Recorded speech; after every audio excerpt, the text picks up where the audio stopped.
अरे दलिद्रा कहीं का, अरे खंडवा कहीं भागल जाता, एक साथे खा गईला।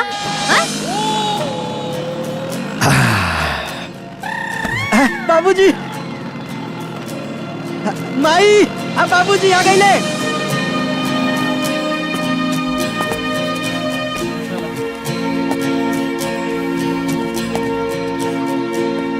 बैठा बैठा, ला ला ला पानी पिया। का भाई जी? 18 लाख रुपया दहेज के डिमांड बा। अरे बाप रे बाप, 18 लाख? हे भगवान, कैसे इतना दहेज हमने के दे पाची? ता आगे का सोचत बानी जी? बस सोचा कुछ सोचे की जरूरत नहीं थे।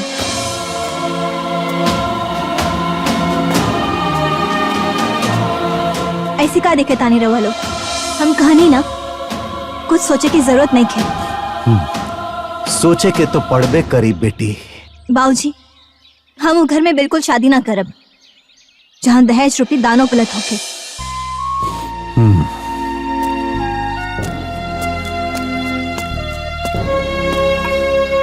ए बिटिया, अरे बिना दान दहेज के बढ़िया सुखी घर परिवार कहाँ मिलेला हो?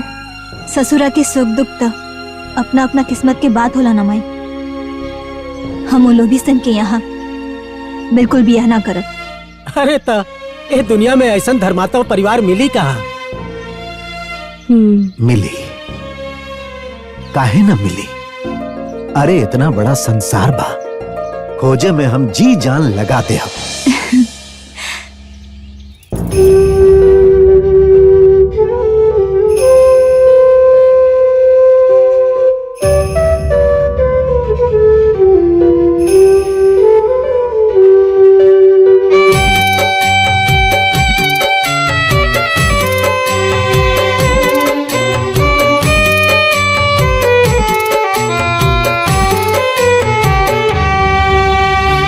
गला के जैसे एगो बाप बऊ रहवा, बेटी जोग पावे नाही कतही दुलावा।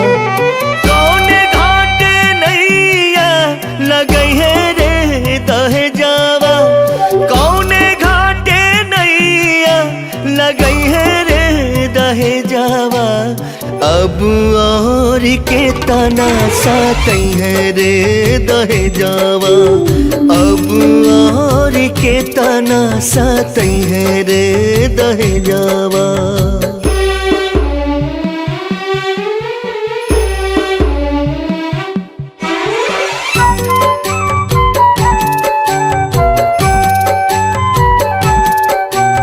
दुनिया में बाप एगो बेटी जान माई के, कौने कौने वर खोजे पगड़ी झुकाई के।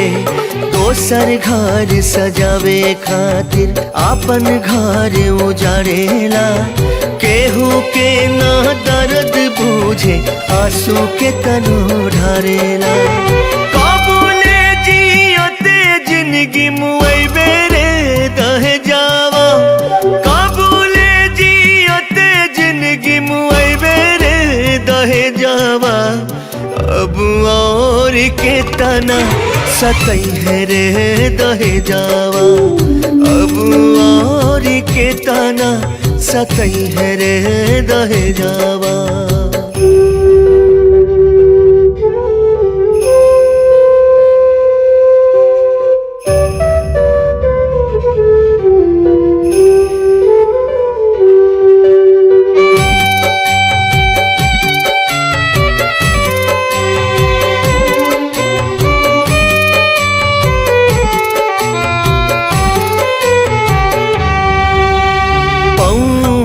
पे में गिर के बिलखे करे हाथ जोड़िया, जोगियन के जैसे झाके कई गो दुआरिया, मुंह फैला के बेटा वाला दूत करेला, मुजरिम के जैसे बेटी वाला के फटकारेला।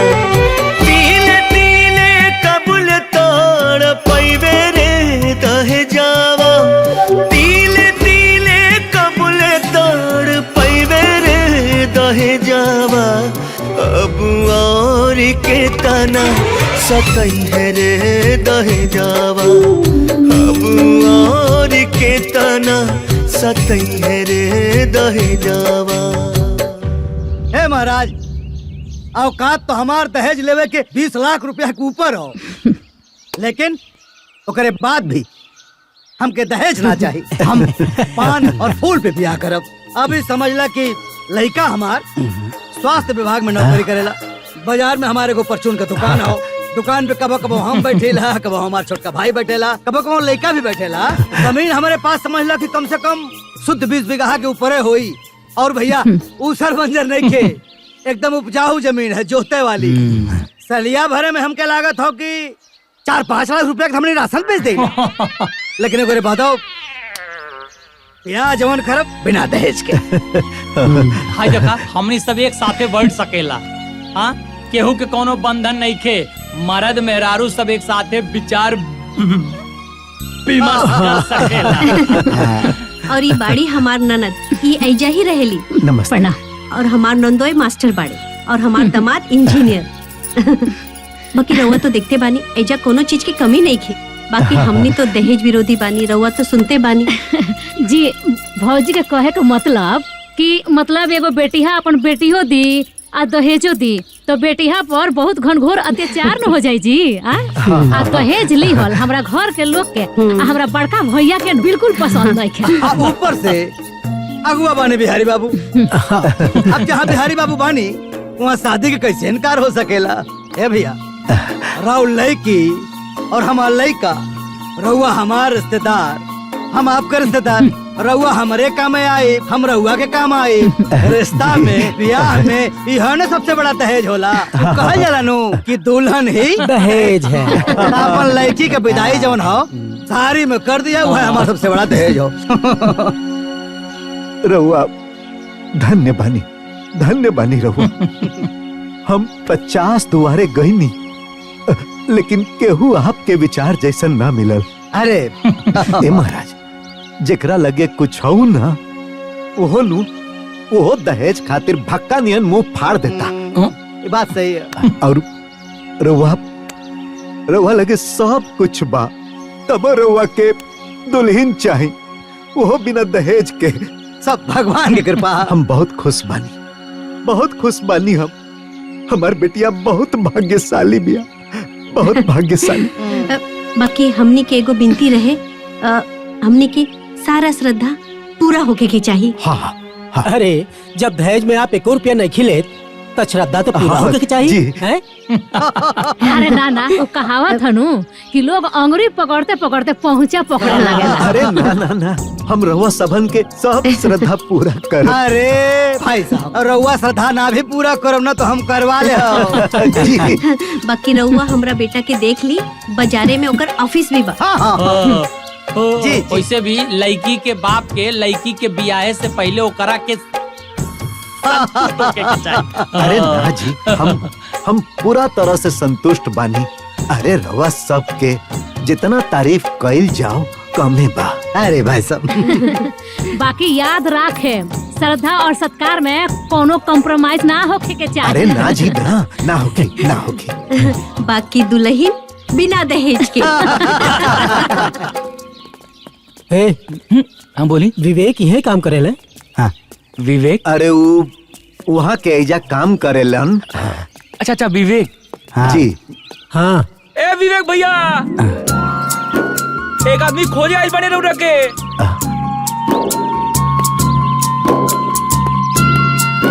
का सोहन यहाँ के रउआ के खोजता नहीं?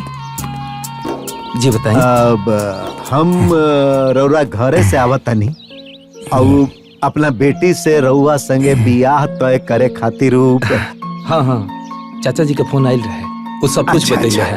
अच्छा अच्छा, खुश रह खुश रह खुश रहा। अरे ठीक बा ठीक बा। अरे हमरे दीदी के रउआ से शादी होके वाला बा।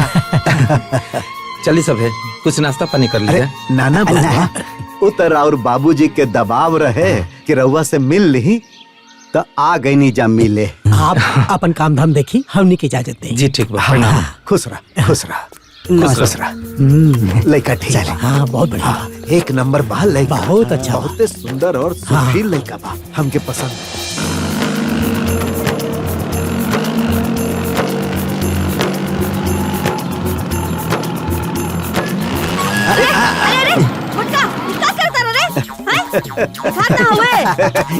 दहेज लाकर नाती कहीं का चढ़ा दिया हमरा ऊपर, मुआ दे बे गलती में। साची हारता। अरे दादा, अरे बाप रे बाप। ए भाई खाना ले आओ जल्दी से, भूख लागल बा। अरे दुल्हन, ये भूखड़ के खाना मत खियाइए पेटुआ के। आउते ना हाल ना समाचार, पेट में आग लग गई तोहरा के। ए दादी, भूख लगी त केहू खाना नहीं खाई का? हाँ? जब देखा तब बकबकात रहलू। का रे? ऐसे दादी से बात करे के चाहे? चिल्लाता रहते? हाय रहुआ पानी पी। का जी, का हाल समाचार बा? ए मधु के माई, आज भी ये दुनिया में निमन आदमी के कमी नहीं खे। हाँ, यही से ही हित मिल गईल। अरे उन लोग के औकात न 20-25 लाख रुपया दहेज लेबे के हो, लेकिन 1 रुपया डिमांड ना कइलन। हाँ, उन लोग के खाली दुल्हन चाहिए। का आज के जमाना में बिना दहेज के बिया? ए बाबू, लइकुआ निमन बानू? ए माई, लइकुओ निमन बा, आ स्वास्थ्य विभाग में नौकरी करेला, आ साथ में बाजार में दुकानों बा, बुझ गइलू। और हाँ, उनकर दामाद इंजीनियर हवन, अजय बनोई हवन ना, वो हवन मास्टर। यही से सब कहेला ना कि बिटिया अपन भाग ऊपर से लिखवा के लेके आवेली। उनका किस्मत केहू ना बदल सकेला। सही कहलो। ए माई, वहाँ तो 4 किस्म की नाश्ता रहल, 2 किस्म के मिठाई, आ 2 किस्म के नमकीन, आ समोसा, तो पूरा भर पेट खा लिया। खाली तोर पेटवे पे ध्यान रहेला। अरे चुप ना रह तू दादी, हो गए। अच्छा जाना ताड़ू, भगवान भी हमरा जैसन मजबूर बाप के न ध्यान कैले होखियन, यही से नु ऐसन हित मिल गइलन। अब हमरा बेटी के आराम से बियाह हो जाए। ए बिटिया, का कहा तारू? बढ़िया बा माई। अरे हाँ, उ लोग के 1 रुपया डिमांड नहीं खे, बाकी उ लोग के सब श्रद्धा पूरा होके के चाहिए, यह डिमांड कैले वालों। हाँ। ए जी, जब वो लोग 1 रुपया के दहेज नइखे मांगत, कुछ और डिमांड नइखे करत, तो उनका श्रद्धा तो पूरा है कि न पड़ी। इतना तो हो ही के चाहिए। बियाह के दिन तय हो गइल बा? अरे माई, अब ही तो दोनों परिवार के बियाह खातिर मन मिलल हा। आप दिन तिथि तय करे खातिर बुलावा आई नू। समझे जी? हाँ। ई बाजार में अपन दुकान है जी। आही दुकान पे अपन अड्डा। क्या हो? हाँ क्या? हाँ क्या हो? हाँ छबीले, केने बड़ा हो? अरे बाजारे में बानी। गजब आदमी हवा, बतावा। बाजारे में घूमता रहा, यहाँ देखा तो हमारा बेटा का ब्याह तय होता। महाराज आवा जल्दी से यहाँ सत्कार होटल में। हाँ आवा जल्दी आवा। तो समझी जी कहत रहनी। हाँ देखा, आप जल्दी से देख बोल हो जाओ। हाँ, बाकी हम अपनी तैयारी में लग जाई, ब्याह शादी में हर हुआ अपनी तैयारी में लग जाई। हाँ कि ना? और रघुनाथ भाई, अरे भैया वाह वाह वाह वाह, बैठा बैठा बैठा। देखा ये मस्त समझी ब्याह का बैठा क्या है? चलो बैठा। समोसा ला रहे, रसगुल्ला भी ला, रसगुल्ला। बैठा बैठा बैठा बैठा बैठा लोग। अरे तू 2 प्लेट रसगुल्ला लेके आवा। छबीला भाई, हाँ भाई, पूछ लो, दहेज 1 पैसा ना लेता नहीं, जबकि हमारा औकात 20 लाख रुपया से लेके ऊपर का हो। जी बिल्कुल। ए भाई उत्तम भाई कहाँ हमारा? बाजारिये में हुए। देखा रोज ही रही है, आज गायब हुए। 1 मिनट, ऐसा मौका में महाराज। का हो उत्तम बाबू? कहाँ बड़ा हो? मानी भैया बाजार में क्या करता रहा? ऐसे ही आइल रहनी हाँ, ऐसे बा रोज रहवा शाम थे। आज गायब हवा देखता रहा तो ना खुशी का बात बा। अरे भाई बेटवा का बियाह ते कर रहल बानी, जल्दी से सत्कार होटल में आवा। आवा। वो तो भैया का बहुत लंगोटिया यार हो। बहुत बड़ा आदमी हो, बड़ा पैसा वाला हमें। खा खा लोगन, खा खा खा खा। अरे उत्तम बाबू, अरे भैया कहाँ रह गए? अरे सुन के बहुत खुशी भाई। बैठा बैठा बैठा बैठा बैठा वहीं बैठा। प्रणाम समधी जी, प्रणाम। बैठा बैठा बैठा बैठा। बैठा बैठा। हाँ महाराज, बैठा बैठा बैठा लोग। ए ले आओ 5 प्लेट रसगुल्ला और समोसा। उत्तम बाबू, ई हमारे जी। समधी जी बियाह तक कर रहल बानी, जाना तानी 20 लाख रुपया से ऊपर के ज्यादा लेवे के दहेज के औकात है हमारा। बाकी एक पैसा नहीं खिले, पूछ लो। लागता इतिहास में नाम लिखा जाए। हाँ भैया खा।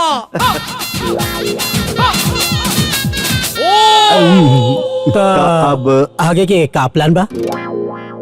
अब आगे का प्लान रही? हाँ, अब देखे वाला बात फाइनल हो गए हो, ओकरे बाद दिन धराई। हाँ। समझी जी, रउरे कौनो भी चिंता करे जरूरत नहीं के। अपन बेटा हम रउरे से पुंत कर दे। ये तो बड़पन बाप के। अरे समझी जी, एक काम करा, गाड़ी टाइम से भेज दिया ताकि हम लोग समय से आ जाए। खाई खाई भैया, मंगवा मंगवा और मंगवा भैया। 2 प्लेट और दे। अच्छा समधी जी, हाँ। रउआ सबे खाई, हाँ। हम बिल पटा के आवतानी। बिल? हाँ ठीक। हाँ ओके ओके, हाँ ठीक। जी हाँ हाँ चला। उत्तम बाबू हाँ जी। बराते चले खाओ। हाँ हाँ, पूरा अच्छा, फैमिली बाबू। के साथ चला। कितना पैसा भइल भैया? 5000 रुपया। अरे इतना सा नाश्ता के 5000 बिल क देनी। चाहे तो बिल देख लें। ए माई, अरे 1 मिनट खातिर ना हमार खून सूख गइल रहे। काहे कि अरे 1000 रुपया हमरा लगे रहे। अरे वो तो बिहारी भैया से पैसा लेके इज्जत बचा लेनी। हाँ, बाराती बिठौले रहे वो लोग, खाना खाई वो लोग, मिठाई खाई वो लोग, फिर पैसा काहे हमने के भरत? अरे भाई, सब करे के पड़ेला। उ लड़का वाला दहेजो तो नहीं खेलेत। दहेज नहीं खिलेत लोग, बाकी खर्चा करावता। ए बेटी, अरे जाए दे। अरे हमनी के लड़की वाला है सन्नू। आ फिर चाय नाश्ता पान बीड़ी में कितना पैसा लागेला? अरे माई, अरे वहाँ के तरस मलाई इतना बढ़िया रहे कि हम ठूस के खा लेनी। अरे पेटू कहीं का, अरे आधा बिल तो तोरे खैले का भइल होई। ए दादी, अरे हम का जानी कि हमारा बाबूजी के बिल भरे के पड़ी, यही से हम खूब दबा के खा लेनी है। चुप भैसा कहीं के। अरे जाए दा लोग। बाकी एक बात तो खुशी के हाँ, कि अब बेटी के देखा देखी हो जाए। सुनी ना, कल टाइम से गाड़ी भेज दी। कहे से तबे ये वो लोग ना। हाँ। अच्छा, अब गाड़ी अभी हमने के भेजे के पड़ी? अरे भैया, समझावा अपने बिटिया के। अरे भाई, जब लड़का वाला दहेज नहीं खिले तो खर्चा अपना ही न करे पड़े। ए बिहारी भाई, जाए दा। बेटी है नू, यही खातिर बाप के मुँहे बोल देलस। आ गए। बाबूजी, इली 20,000। दा बेटा, आज के जमाना में आदमी से ज्यादा यही के वैल्यू बा। 5000 चुनिया कमाई से ले ली हैं, काहे कि अलमारी में मात्र 15,000 रुपया रहल। बाकी चल कौनो बात ना, वो गुप्ता जी से ले आके उनका के दे दे। ठीक बा? ठीक बा। हे चल चल हाँ। चल चल चलो चल चलो अम्मा। चलो चलो चलो। ए बाबा, का रे माई, काहे उतर गेलिस? टक्का बैठ के उसी आई।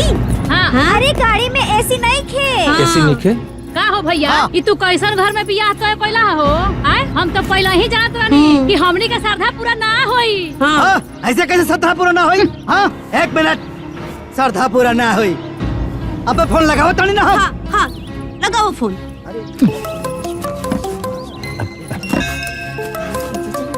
समधी जी का।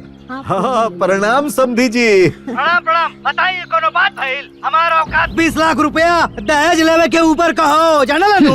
लेकिन हम कुछ मंगा नहीं रहुआ से। अरे बिल्कुल ना, कहीं ना का भइल। अरे अब का भाई? समझी जी, वो कब पहले ही बोले रहनी ना कि शादी में श्रद्धापुरा में कोनो कॉम्प्रोमाइज ना होगी। हाँ हाँ, हम कहाँ कोनो कॉम्प्रोमाइज कोई नहीं है समझी जी। तब काहे नहीं एसी वाली गाड़ी बेचला और ऊपर से हमार लंबा परिवार एगो गाड़ी भेजले बड़ा वो खचाड़ा। अब एगो काम करी ना, अब रउआ दूगो एसी गाड़ी कॉल ली, बाकी हम देख ले। हाँ ठीक बा, हाँ तो खटारो तोहार भेजे थई वापस, हम गाड़ी वैसी वाली बुक करके हम नहीं आवत नहीं, ठीक बा? लोकेशन भेज दो। जी जी भेजा तानी।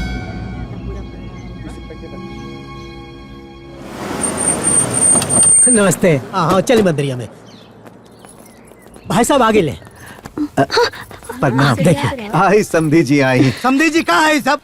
यह कौन बात भाई? अब कहाँ भइल समधी जी? हाँ भाई, है हमारा तो से एको पैसा दहेज मंगनी हम। अरे ना ना, हमनी के दहेज ले का औकात बा की ना? अब बा ना महाराज। तो रउआ काहे हमनी के मुंह पर तारीख पता नहीं आ? एगो तो हमारे इकलौता भतीजा, अब बढ़ानी मारी ओकरो बिया में हमनी के एगो सरथा पूरा नहीं के हो। का भौजी ये सब देख कितना निमन लगा था? कैसे निमन लगे बबनी, हमनी के तो सारा श्रद्धा माटी हो गई। बात मामा, कितना खराब फोटो ही आई। रवा का जानी कहाँ आ गए बानी मुंह दिखाइया करे। सही बात।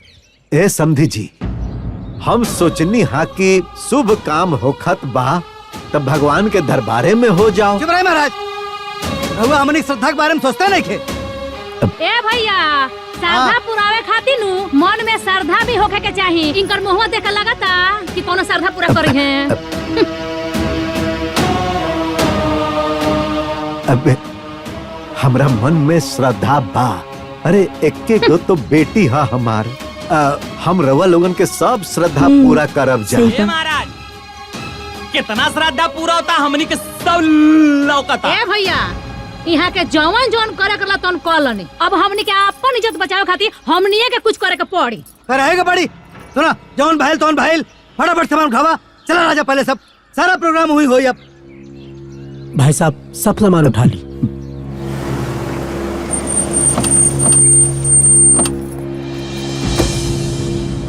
हाँ ले जा ले जा। हाँ कहाँ भाई लोग, सब ठीक ठाक बढ़िया? चल रहे भाई, चल। देखी यहाँ गजब व्यवस्था हो, सब अपन लोग आदमी हो। देखा टाइल्स देखा, लाइट देखा, व्यवस्था देखा, मने मन प्रसन्न हो जाला। कहाँ मंदिर में लेके गए रहुआ, इतना कुछ ना होगा। वहाँ चली जी।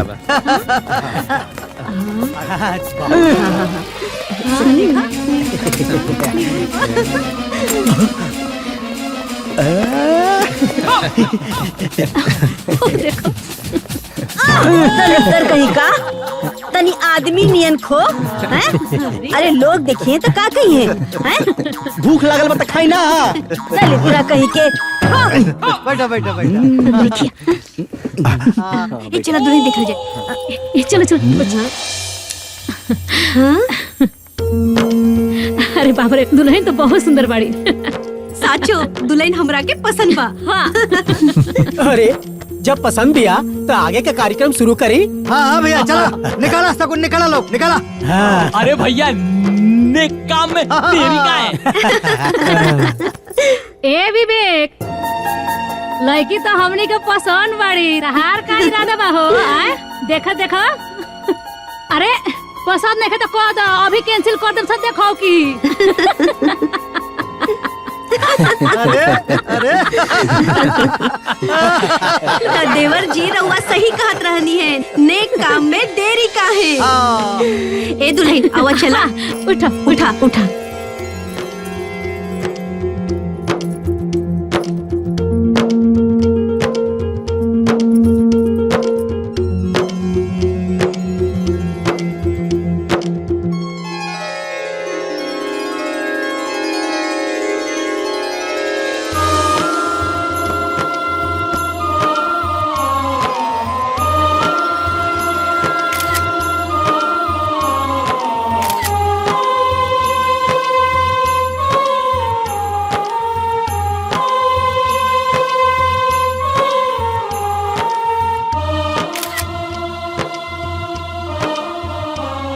समधी जी, ए समधन जी, आज से राउर बेटी हमनी के बेटी पतो तो ना हो गई।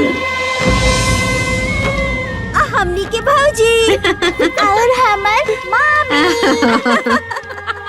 चला चला चला चल बेटा आओ।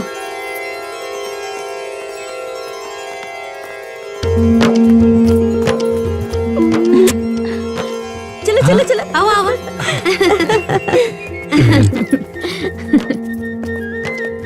समधी जी पतों के पाके हम बहुत खुश बने। वैसे तो हमारा भैया के 20-25 लाख दहेज लेवे के औकात रहे, लेकिन ओ से कीमती हमनी के पत्तो भेटा गई। अरे तो अगुवाई के कर रहल ह? अरे भाई हाँ, हमेशा टॉप क्लास के रहेला। बंदे जी जी मने ये रिश्ता दिल से दिल का बा। तनिको चिंता मत करियो, दहेज वाला रिश्ता ना हो। सुनली रहुआ हमरा खातिर और हम रहुआ खातिर।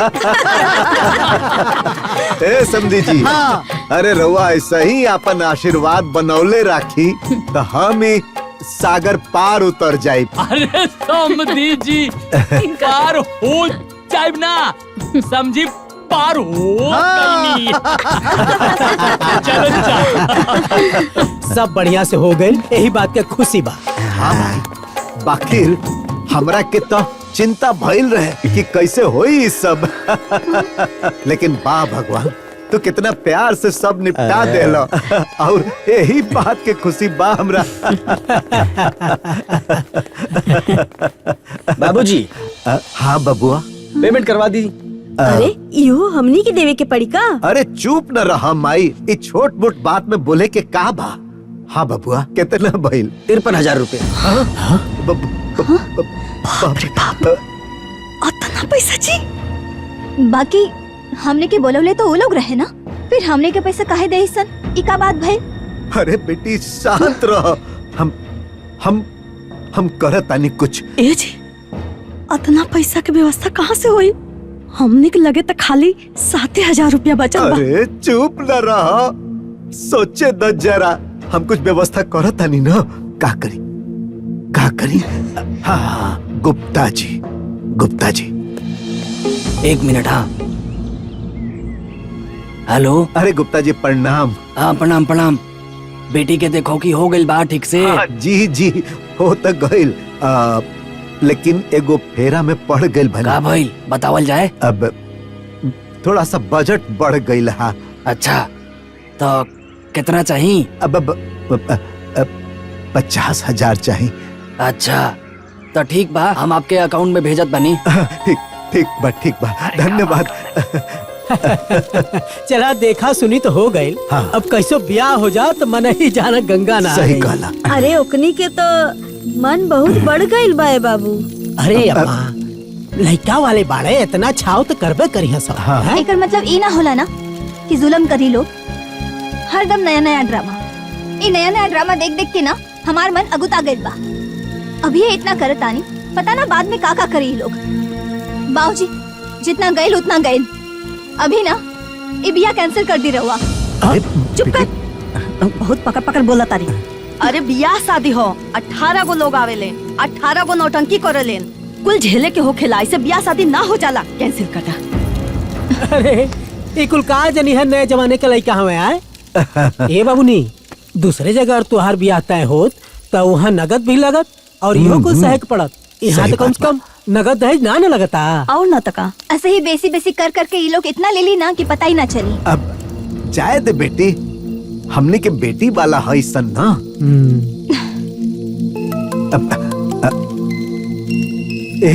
समधी जी के फोन है। उठाई। प्रणाम समधी जी। नमस्ते। अच्छा यही कहत रहनी है कि रहुआ तो जनते नु बानी कि हमारा औकात 20 लाख रुपया के ऊपर दहेज लेवे के बाटे, लेकिन देखी मने हम एको पैसा के डिमांड रहुआ से कहनी ना। नाना महाराज, अब यही से तो हम ई बियाह खातिर हिम्मत कैनी हा। हाँ अरे काहे ना। अच्छा सोने नु, हम ही कहत रहनी है कि मतलब छोटी सी डिमांड रहला।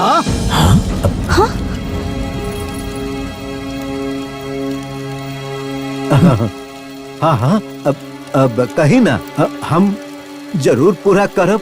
देखियो ना, शादी ब्याह तो बार बार होला ना। सही कहता नहीं। तो मतलब हमरा परिवार का बड़ा मर्जी रहल है कि ऊ का कहले ओके प्री वेडिंग। हाँ प्री वेडिंग हो। प्री वेडिंग का आजकल बड़ा फैशन चल हो। तो ऊ सब लोग चाहत रहल कि प्री वेडिंग हो जाए तो अच्छा रहा। अब देखा पहली बार शादी होत हो, एक बार शादी होला, अब बार बार तो होला ना, यादगार बनल रही। जी जी हाँ तो कत रहनी का मैं फोटोग्राफर से बतिया ले बनी। हाँ हाँ 3-4 लोग आई। हाँ हाँ हाँ मेकअप सेकअप जो होला ना टीम टाम कुल लेके हैं वो लोग। हाँ और वो जो समझ लगे जो छोट बहुत डिमांड हा तो आ रहा देख ले भी कत रहनी। हाँ अब जी जी रवा चिंता मत करी, हो जाई हो जाई। धन्यवाद। देख ली ना ये लोगन के हर दिन नया डिमांड। ठीक बा, प्री वेडिंग तो आजकल के नया फैशन बा हो।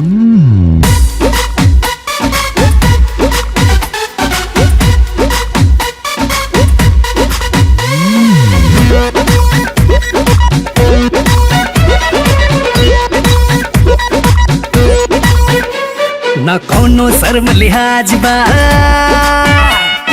न कोनो परहेज, न कोनो शर्म लिहाज बा, न कोनो परहेज।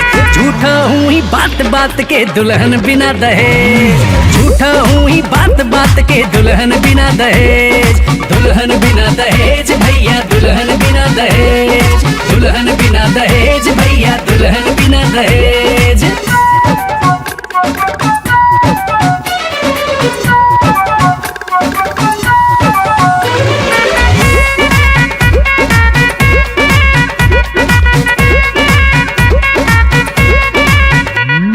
तरह तरह से करे वसूली, आपन पाई पाई कुली। हर तरह तरह से करे वसूली, आपन पाई पाई कुली। खूब बनावे नया बहाना, बेटी वाला के बुझे खजाना।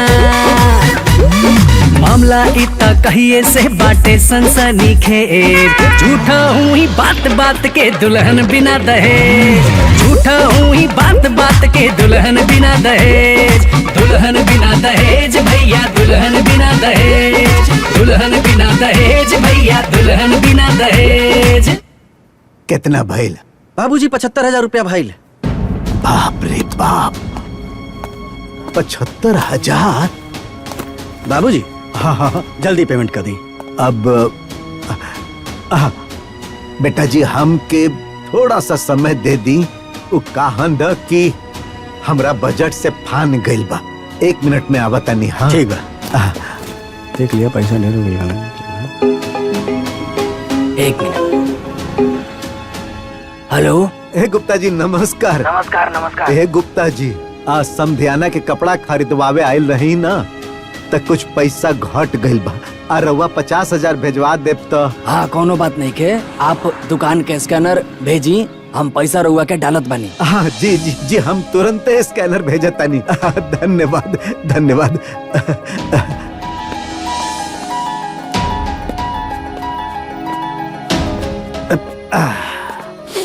मधु के माई पानी पियावा।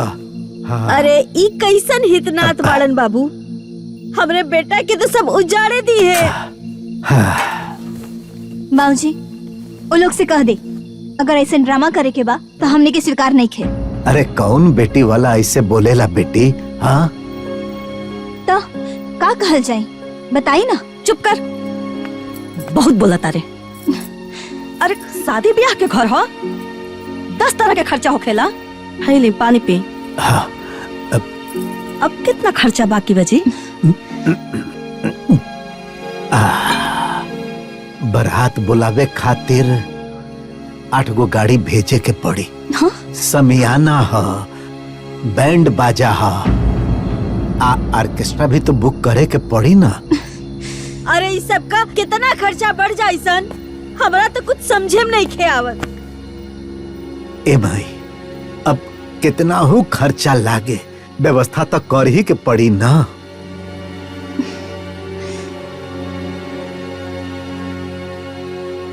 ठीक है बा, काल ही चलल जाओ गुप्ता जी के यहाँ। अब तो गुप्ता जी ही पार लगई हन। अभी ले 3 लाख हो गइल बा और कितना पैसा चाहिए? अब गुप्ता जी 5 लाख रुपया चाहिए। दहेज तो देवे के ना रहल, तो इतना पैसा कहाँ खर्च कर रहल बड़ा? अरे गुप्ता जी रउआ तो जनते बानी लड़की वाला कितना मजबूर होला। इतना पैसा ऐसे कैसे खर्च कर देनी? अब हम जमीन के कागज ले आयल बानी गुप्ता जी। अरे दो हो।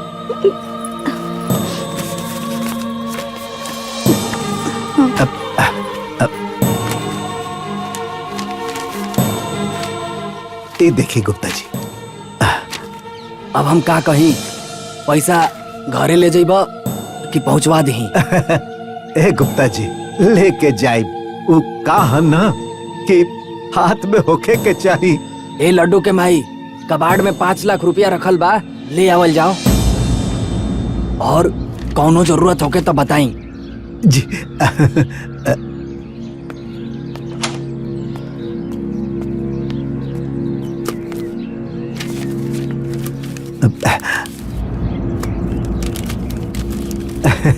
जी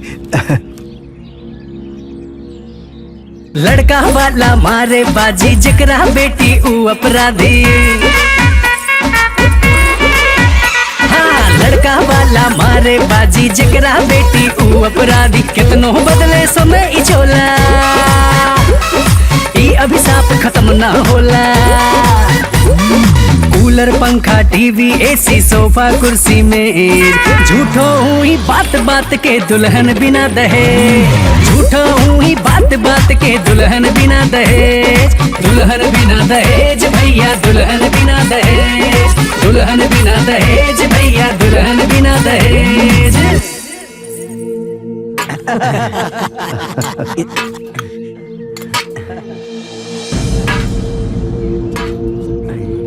कैमरा बंद कर कैमरा। काजी का हो रहल भी? हाँ? अरे ऐसन का भइल समधी जी? ए महाराज, हमनी स्टील के थरिया में खाइब जाओ। हाँ बतावा, राम कमन जेकर दामाद इंजीनियर हो, जेकर बहनोई मास्टर हो, उस स्टील के थरिया में खाई हो। हाँ? अब देखा, हम कुछ ना जानिला, सबके खातिर पितरिक थरिया मंगाओ। अरे महाराज, पीतर के थरिया कोनो घर में रखल जाला? अरे तो हम हो जाना तानी घरे में ना होला तो बाजार से मंगाई महाराज। ए समधी जी, अब बाजार से ले आवे में समय न लगी, खैला में देर हो जाई जी। हाँ तो कोनो बात ना, टाइम लगी नू। 1 घंटा, 4 घंटा, 5 घंटा हमने इंतजार करता नहीं, मंगाई। एक काम करी, पत्तल में खिला दी। अरे ना ना ना, हम अपन समधी के पत्तल में ना के आई, ये ठीक नानू होई। ना ना मतलब कि हमने के पतले में खा लेता नहीं सा। अरे हुआ थरिया दे दे हो। ऐसे बात नहीं हो महाराज, पत्तले में खा लेता नहीं, पितरी थरिया दे दिया ना ना। पितरी की थरिया मंगाई तब सब खाना खाई। अरे महाराज, कम से कम शांत जाके हमने कहा कि बेटवा के शादी में पितरी के थरिया में खाए रहनी हो। मंगाई मंगाई मंगाई जल्दी मंगाई। समधी जी, ए जी पूरी है ले। अरे ये पूरी रखा बाद में दी है, पहले पैसा द फटाफट, हम पीतर के थरिया मंगाई। पीतर के थरिया? अरे भाई वो लोग के डिमांड है, जल्दी कर, पैसा दो। ए जी पैसा कहाँ बा, कहाँ से देई हम? हे भगवान, अच्छा वो न्योतवा के पैसा दे दो। कैसन बात करता नी जी? वो न्योता के पैसा पे बचिया के हक हक ओके कैसे दे दी हम हो? बाबूजी, हाँ ये लोगन के डिमांड ढेर नहीं क्यों? अरे चाहे दो बेटा, उन लोग के श्रद्धा भी तो पूरा करे के पड़ी नू। अरे कुछ कर रे। अच्छा रुकी, ले ही बचल खुचल तनी से पैसा बचल बा, दे ये देखी मंगवा ली कुछ। हाय ले, ये पैसा लेके जो आज साहू जी के दुकान से थरिया ले आओ। अब मान ले कि कुछ पैसा कम पड़ता न, तो साहू जी से कह दिए कि हम पैसा बाद में दे दे।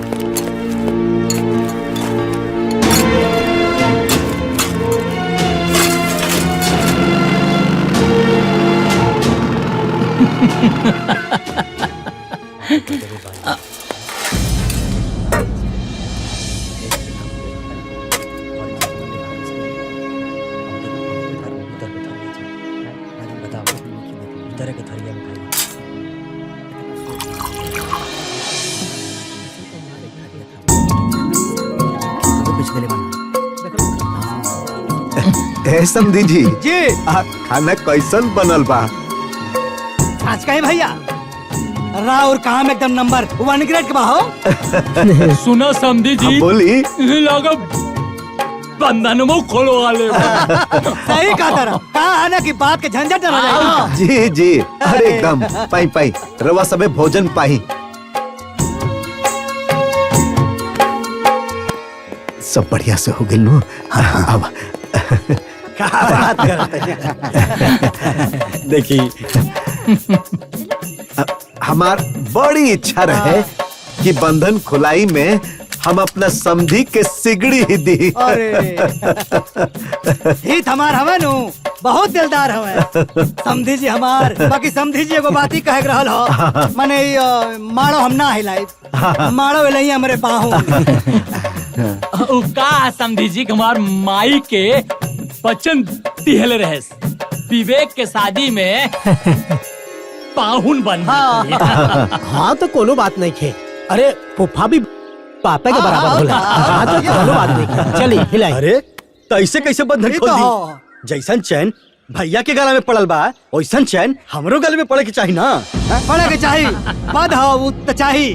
अरे बाकी तो चैन तो दिया गेल ना। अरे तो वहाँ के गला में मिलल है ना, हम ऐसे कैसे खलिए मारो हिला दी? मंगवाई एक और मंगवा दी। समधी जी अब हमारी हिम्मत नहीं खे। हिम्मत नहीं खे? ये क्या बात करता नहीं? रहुआ का मालूम मानू कि हमारा औकात 20 लाख रुपया दहेज लेवे के ऊपर का। 1 रुपया दहेज मंगनी हम भैया ना मंगनी नु। एक सीकर देवे के तोहार हिम्मत नहीं के। ये कौन तोहार हिम्मत हो? अगुआ हवा तू ना तो के ना देखा था। अरे महाराज हमारे श्रद्धा के चिंता ना रहल तोहरा तो कम से कम हमारे मरल माई के श्रद्धा के चिंता करता। ओकर अंतिम इच्छा रहे कि मारो हमरे पाहुन हिलई है। मंगाओ मंगाओ सिगरेट तब जाके होई। ये कौन बात भइल? का हुआ अगुआ? यहाँ पे जिद कराओ के लला का तू? ना भैया जब सिकड़ी आई तब मारो हिली। अगुआ बोला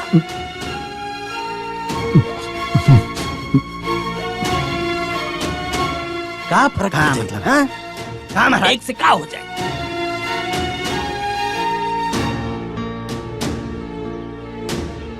ए मधु के भाई अब कोनो रास्ता नहीं खे।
क्या बात है? हम कहा कहत रहनी हाँ? हमरे समधी जी के जवन दिमाग के बत्ती है नु उ जलेला, बस खाली थोड़ी देर से जलेला। बाकी हीरा हवे हमार समधी जी। देखा दिल खोल के आशीर्वाद दिया पाहुन। एकदम एकदम अच्छा पहले गले तो मिली। क्या बात है, क्या बात है। चला चला खोला खोला खोला। अरे चिंता मत करी। हाँ बोलो शिव रामचंद्र की जय।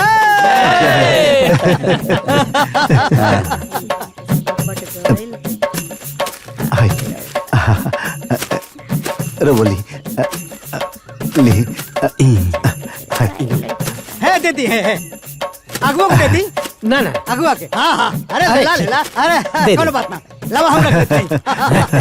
अच्छा मैं कहा था अगुआ जी यही लागे साटा बाटा के भी हिसाब होता। हाँ हो जाए तो मतलब बार बार लफड़ा ना रही। हाँ, है पाहुन? हाँ भैया, समझी से मिलके सब करवा ला। हाँ भैया चलिए रहो चलिए आई। इत्तहार है बेटा, तहारो डेकोरेशन 20,000 रुपया हाँ, बाचल हाँ। रहे नु। हाँ डेकोरेशन वाला है हाँ, तई हाँ। पूरा बा। ठीक बा। जा अब ए फोन आए। गुप्ता जी के फोन है। अब हाँ हाँ गुप्ता जी। लाख रुपया भेज देले बनी। जी जी टोटल 10 लाख रुपया हो गइल बा। हाँ हाँ राहुल 10 लाख हो गइल बा तो हमार मकान उससे ज्यादा कीमत के बा। जी ठीक बा ठीक बा जी। सबके पैसा दिया गइल आ हमरा लगे अब 1 रुपया भी ना बचा।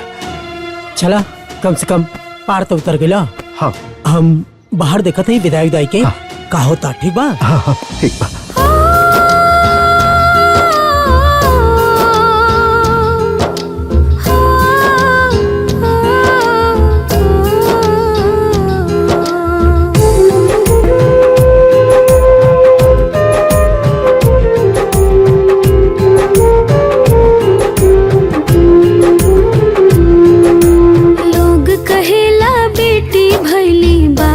घर में लक्ष्मी आईली,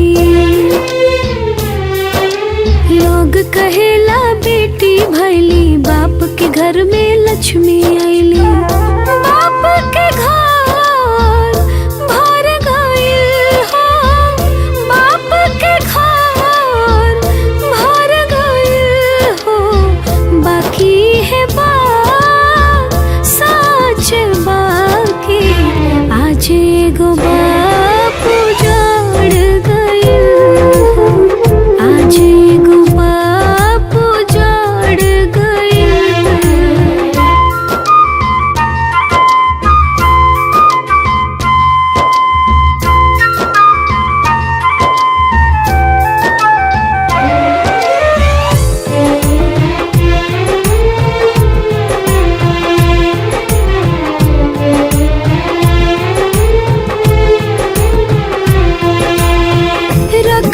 जोगा के माई बेटी के सब दे दिहली, बेटी के खुशी खातिर दुख तकलीफ सब लिहली।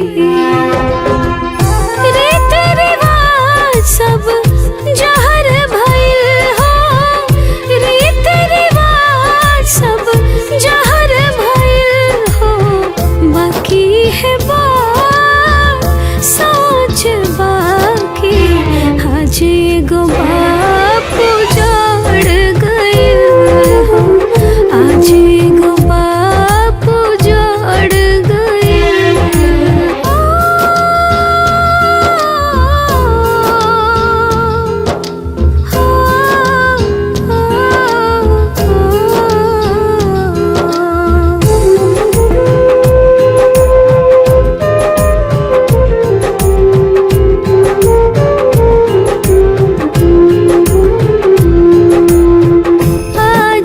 दुनिया ऐसन दहेज के लोभी भइल,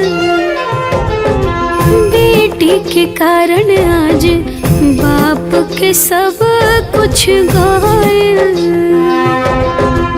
लोगवा के आत्मा मर गइल हो, लोगवा के आत्मा मर गइल हो, बाकी है सोच बाकी आज एगो बाप उजाड़ गइल हो, आज एगो बाप उजाड़ गइल।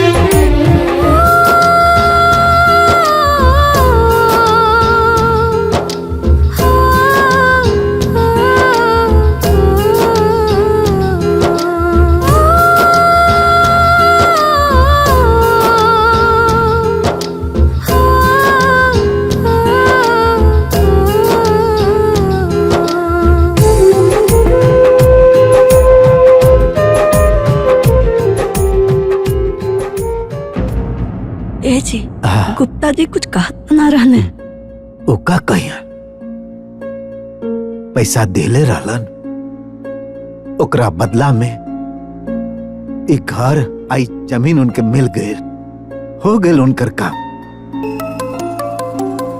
ए भाई हाय देखबी दीदी के फोन बता।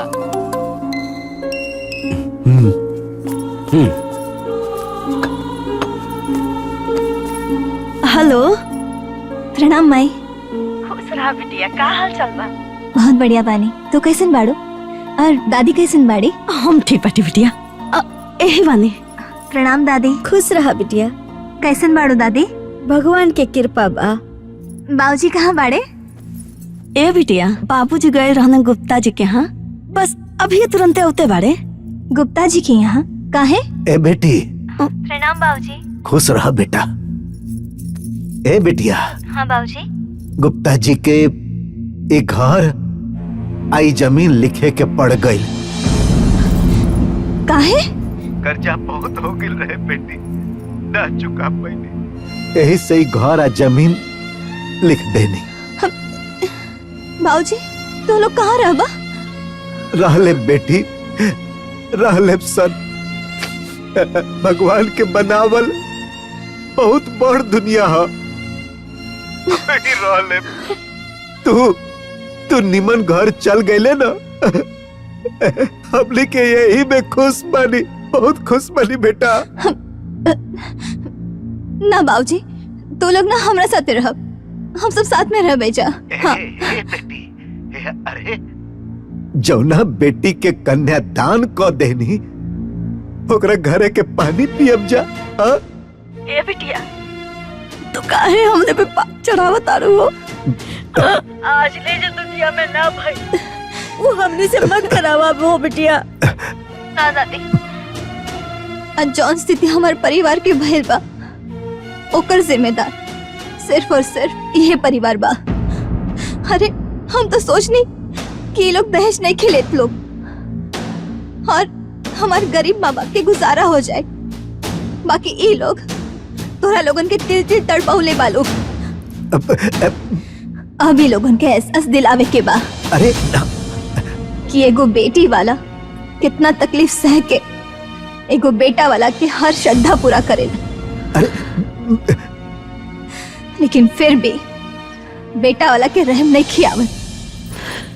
एगो बेटी वाला के दर्द का होला, एगो बेटी वाला के मजबूरी का होला, इस सभी लोगन के बतावे की पड़ी। तोहने लोगन के हमार कसम बा, अगर तू लोग ऐसा ना आए बना तो हम भाग के ओइजा आ जाए। बेटी सुनो।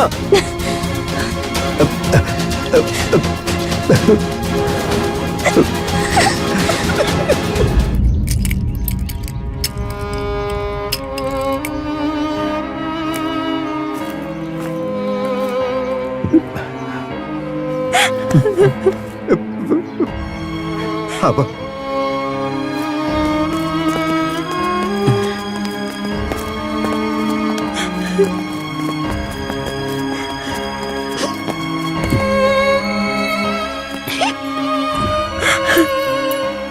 अब रउआ कहाँ जाए और का करब? गुप्ता जी, अब तो हम ऊ करब जो आज तक कोनो लड़की के बाप न कैलस। अब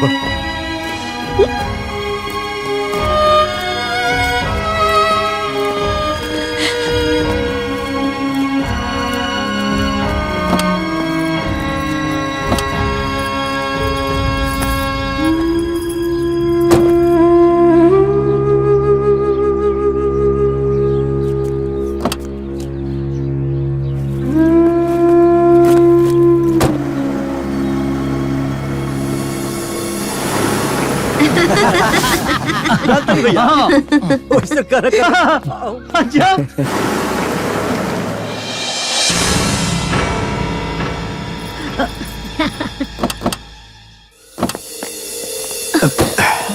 अरे समझे जी।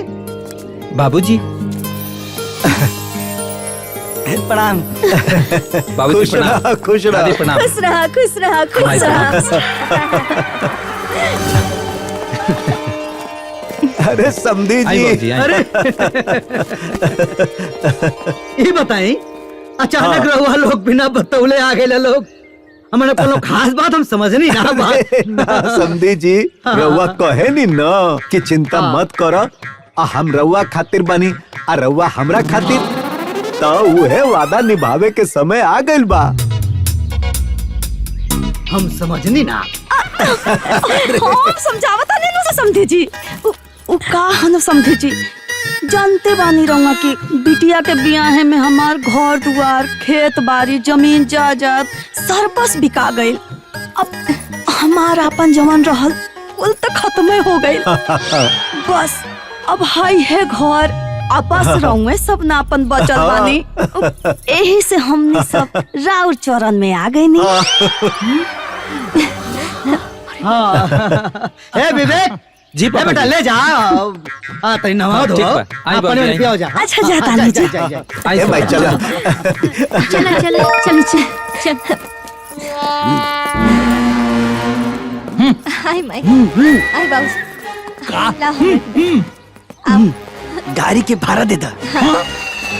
आई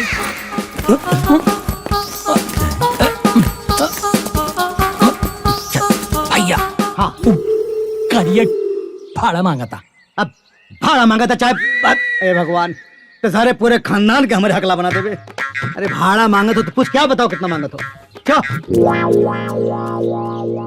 कितना पैसा भइल? 5000। 5000? तू इतनी दूर 5000 लूटत नहीं का? फुल एसी चला के गाड़ी लेके आए हैं।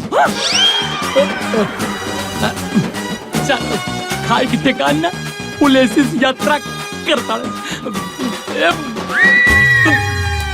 भैया हाँ भाई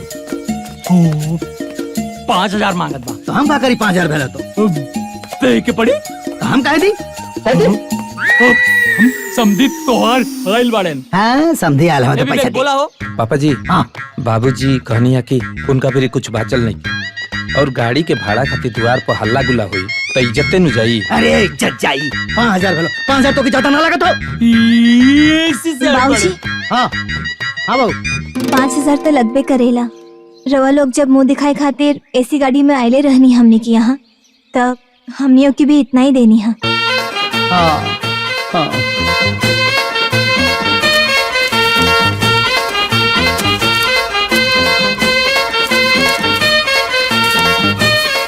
ला जाके दा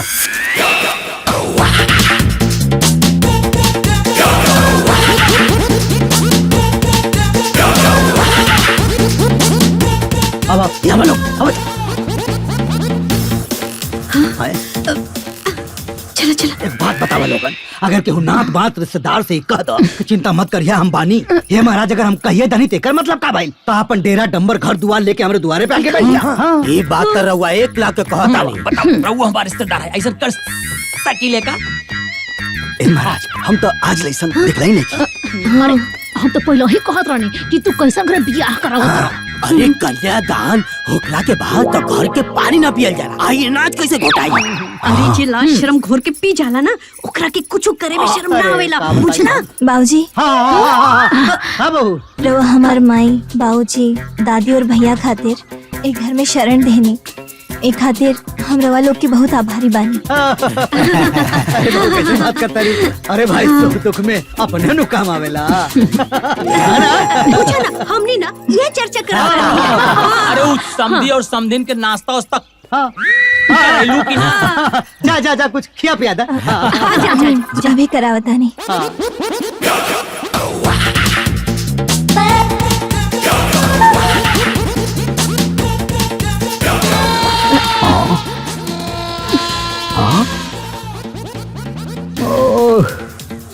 हे विधाता ये बाप रे बाप। मधु जी अरे हमू कहत रहे कि माई बाबूजी आइल बाड़े तो उनका लोग के खाना तो बाहर से मंगाओ के पड़ी ना। कहे जी अरे जे कन्यादान करेला वो बेटी के घरे खाना थोड़े खाला। हमरा हिसाब से जब बेटा के माँ बाप बेटा के ससुराल में खा पी सकीले तो फिर बेटी के माँ बाप बेटी के ससुराल में काहे ना खा पी सकीले। इहो ठीके कहता रू। ठीक बा जा जा खियाओ पियाओ जा जी जा। अब तो बियाह शादी कुल बहुत बढ़िया से निपट गईल। आई बाबूनी सो अब तो चल जाई है अपने घरे। हाँ अब हमार बबनी चल जाइए अपने घरे बाकी हमार ननद ऐजा ही रही है। जा चाय बना के लावा। ए जा। बबुनी, तोहार ससुराल में सास ससुर से पटेला न का? बुआ जी, हमारी दादी ना ऐसे ही मुंह पे सबके बोल देनी, रहो बुरा मत मानी।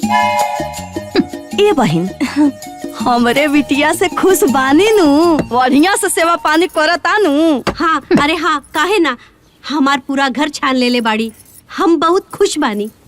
ए बिटिया, मुंह दिखाई में का मिलल? बहुत कुछ मिलल बा दादी। अच्छा, माँ जी हमरा के सोना के चेन देनी हा, और बाबूजी सोना के अंगूठी देनी हा, चाचा जी सोना के कान की बाली देनी हा, और अच्छा। ननन जी सोना के झाला, और बुआ जी चांदी के पायल देनी हा। ए बबुनी, अरे तोहार मरद के हमार बेटवा बंधन छोड़ाई में सोने का चैन देलस, और वो हमार पतोहू के गले से उतार के, और तू हमरे पोती के चांदी के पायल देलू ह। जाए देना दादी जी, सोना चाहे चांदी, बुआ जी के जितना बल रहे उतना देनी हा। यही से कहल जाला कि औकात से ज्यादा ढेर भचर भचर ना कइल जाला। कहो समधन जी, ठीक कहता नीनू। ए समधन जी, अरे बोला ना, ठीक कहता नी। हाँ,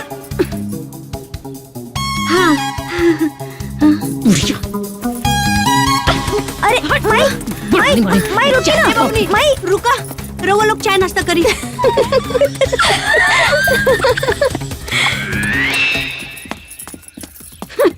माई, ए बबनी रुका। बाबूनी, अरे बताओ, हित नाल के कौन रहन हो? हाय, कि सबके सामने बेइज्जती करे? जकरा जितना जुर्म मिलल उतना देले बा। बबनी, हमरा के भी खराब लागल है। अच्छा, ऐसे वो बुढ़िया कढ़ावत रसिया आ तू घोटावत रहलू हो। हाँ तो मजबूरी में मम्मी का कहती, पापा तो कहते रहले सोना के बनवावे के, बाकी तू ही ना लगलू है दिमाग लगावे। अयो दादा। हाँ बबनी,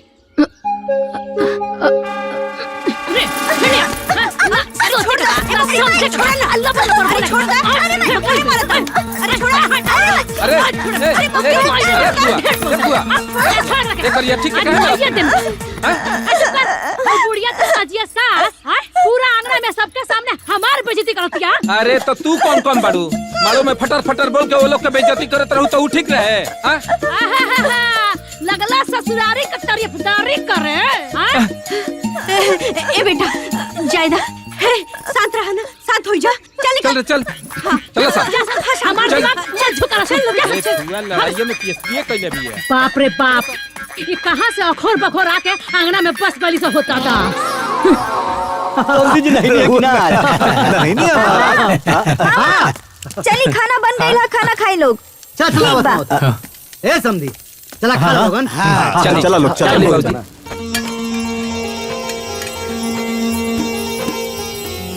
जी पापा जी, बैठाओ। समझी बैठा। हाँ चलिए ना। समझी जी बैठी। बैठाओ, तुम बैठाओ। चलिए पापा जी, बैठिए ना। वो बैठो। बैठिए हाँ, ए सोनी, बैठिए सब। अरे बाप रे। हाँ, ए बेटा, तनी खाना ला परोसा। हाँ लाओ तनी पापा। हाँ ला कर। हाँ ला ला ला ला। अरे कर। समझी जी किधर? अरे समझी जी किधर पहले? हमारा किनारे। अरे पगली पहले बाकी लोगों के। अरे ला ला ला ला। एक बात है लेकिन समझी जी, बड़ी नसीब वालन का आंगन होला, जवन ऐसन आंगन में हजारन का नजारा लागेला। का जी? हाँ, रौरा कोनो दिक्कत नहीं खेनू? कैसन दिक्कत? अरे उहे गैस वाला। अरे हम तो पत्थर खा के पचा ले। राक्षसी बा।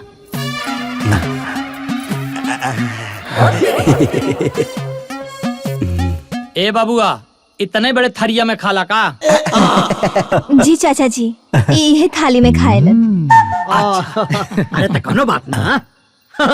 खाए दा, चाहे जो थारिया में खा, चाहे ते पेटवे में नू।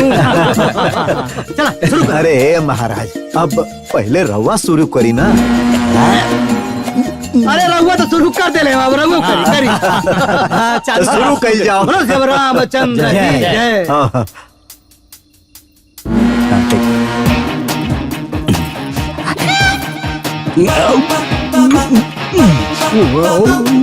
अरे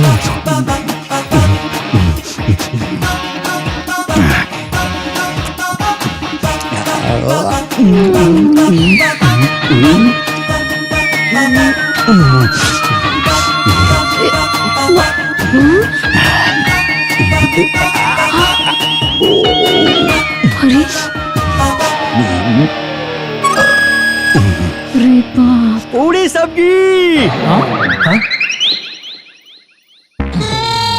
हाँ ए बेटा, हाँ पापा तेरी पूरी तरकारी और लाओ।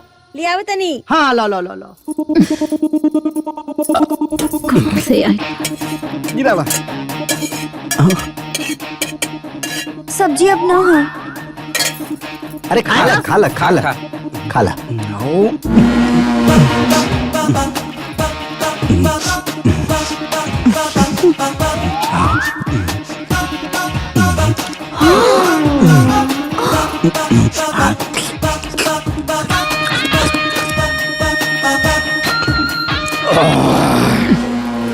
पूरी सब्जी और चाहिए। हाँ? अरे बेटा आवता आवता। ए बिटिया, हाँ पापा। तेरी खाना और लावा। पापा खाना खत्म हो गई। खाना खत्म हो गए। अरे बाबू सुनो सुनो, रो मत, खाना और चाहिए। लो और खाना से क्या हुई? हमके कुल चाहिए। हाँ ला हमरा खाई ला। उतने से हमार क्या हुई? हमके सबका चाहिए। लो भैया, ला ला ला ला बाबू, खा ला। सब लोग दे दो भैया। ला ला ला खा ला, हमरो खा ला। हमरो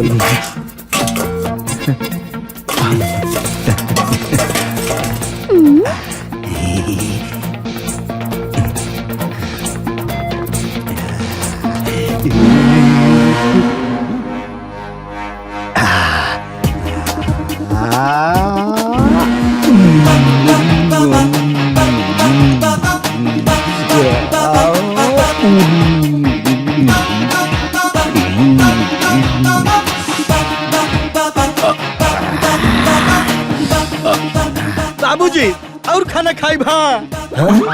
अरे अरे भूजी अरे हाय ले बेटा हमरो ले। हमार उतने से क्या हुई? का समझे जी, खाना तो खत्म हो गई। समझी जी, अरे हम राउर पूरा बारात के खाना खियानी हा। अरे हुआ हमारे को लड़का के भी खाना ना खिया पौनी। रउआ से ही उम्मीद हमरा के ना रहे।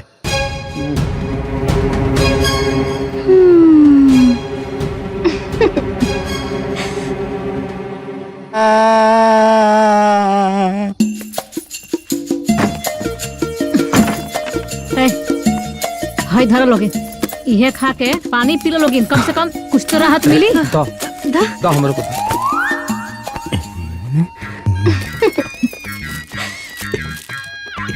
ये कहाँ से बच गए रहे? यहाँ ले जाके देता सारे का ठोस रहे। बतावा, हबर सार खात रहे, आधा नीचे आधा ऊपर, विभत्स दृश्य रहे ससुर। अरे इंसान के काला हाथी हो। हमरा के बुझात रहे कि जैसे ओकरा के कोनो भूत पकड़ ले बा। अरे ए भौजी कोनो भूत नहीं थे, अरे ओकर पूरा खंडोलवा राक्षस बा। और तो सरवा हमनी के उपवास में डाल देलस। उपवास? अरे उपवास छोड़ा, आज पहला दिन है, आगे का हो ओकरे बारे में सोचा।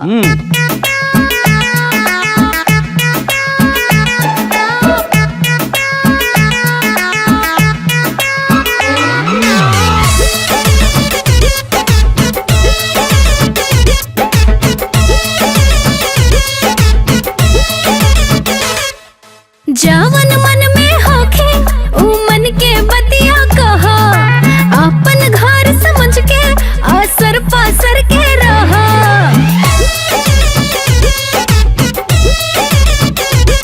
अरे जावन मन में होखे ऊ मन के बतिया कहा, अपन घर समझ के आसर पासर के रहा। हित होई हित के उधार करीना, हित होई हित के उधार करीना। ए समाधि जी हमर बेड़ा पार करीना, ए समाधिन जी हमर बेड़ा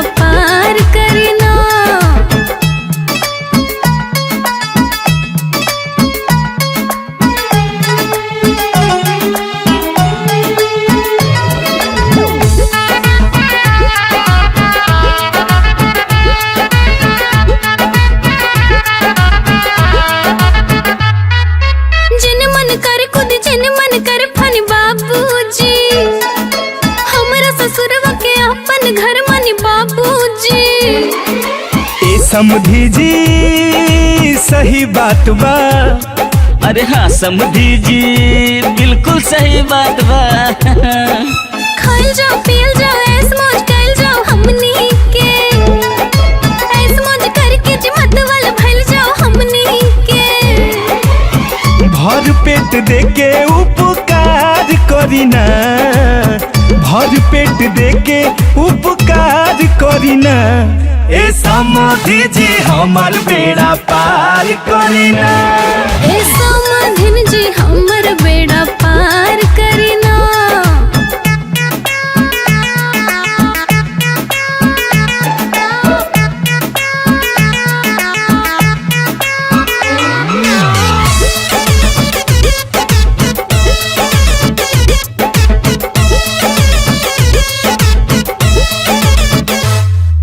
कहल जाओ सुनल जाओ घूमे फिरे चलल जाओ समधी जी।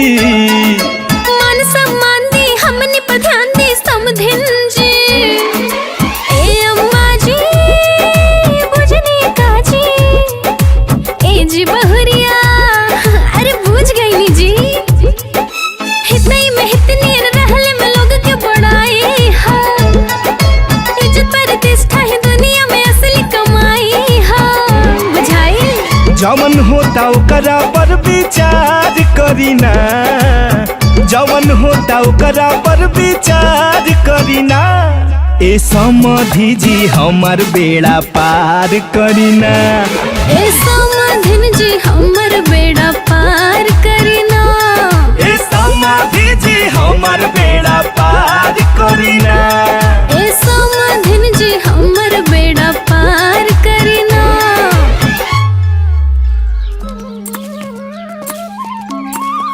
बाबूजी हाई खेतवा जोन जोतल है ये अपन है का? ना ना बाबू। त ए समधी जी हई जन गेहूं लागल बा बहुत सुंदर लौकत बा। ई खेत त पक्का राउर होई। नहीं यो मारना। अरे त राउर खेत कौन है? ये हम बताओ आओ ये बॉर्डर से लेके बॉर्डर तक है। हई हाय हई खेत, हई खेत राउर हाँ। हे महाराज रउआ तो कहत रहनी ओ हा भैया कि हम साल में 4-5 लाख के गल्ला बेच दे ही ना, ऐसे ही हवा में फेंकत रहनी है का? कौनो बात ना बाबूजी, शादी से पहले हर बेटा लोग अपना आपके राजा दशरथ समझेला। अरे रे रे रे समधी जी, अरे होला होला कौनो बात नहीं समधी जी। शादी ब्याह में थोड़ा बहुत झूठ फूट हो जाएला, अब कौनो बात ना। चली चली चली चली आई चली। आई आई आई आई रौरा के पाके तो हम धन्य हो गए नी। अरे आई आई आई आई आई आई हे समधी जी, हाँ ई उहे होटलिया हनु है जहाँ राउर अड्डा रहे, हाँ। याद बा? अरे पहली बार ही मिलल रहनी हमनी। उहे है वो हमारे परिचित का भैया। तो एगो काम करी नु, बताई। चली पुरान याद ताजा कल जाओ। अरे है ना आवा। चल चल आई बिल्कुल आई आई आई आई जी। इधर राउरे दुकान और राउर अड्डा। हाँ, बैठी ठीक है। बैठी बैठी। ए भैया एक प्लेट में दूधू को गुलाब जामुन आ कचौड़ी ले आवा। ए समझी जी खैला पियला में कोनो कोताही ना होके ना के ना एकदम चाहिए। सवाल ना उठा। खाल पियल दे है ना बाबूजी। अब मालूम बा समझी जी, रौरा से जौन अपनापन मिलेला नु, कसम से मजा आ जाला। चीता के बोलावो तनी। हेलो हेलो चीता कहाँ बाड़ो? अरे यही बाजारे में। अरे जा मर्दे, तू बाजारे में बाड़ो, हम अपना समधी जी के साथे सत्कार होटल में आयल बानी जा। तू मार्केट घुमताड़ का मर्दा, जल्दी आवा। अच्छा आवा तानी आवा आवा आवा। खा बेटा खा, है ले ले ले ले गौरी ले, पकड़ पकड़ पकड़ पकड़। बस खा खा। बढ़िया बा, का स्वाद बा। अरे वाह वाह वाह वाह वाह। ए समधी जी, ये हवे हमार चीता पहलवान। हाँ, देखते हैं। बैठा बैठा बैठा बैठा बाबू। खायल पियल शरीर लागत हो। ए बबुआ, अरे और ही गुलाब जामुन कचौड़ी ले आवा। और हाँ एगो दूगो ना 20 गो रसगुल्ला ले आइहो। अरे चिता ये हमार समधी जी हवन बुझला। हाँ नमस्ते नमस्ते। द भैया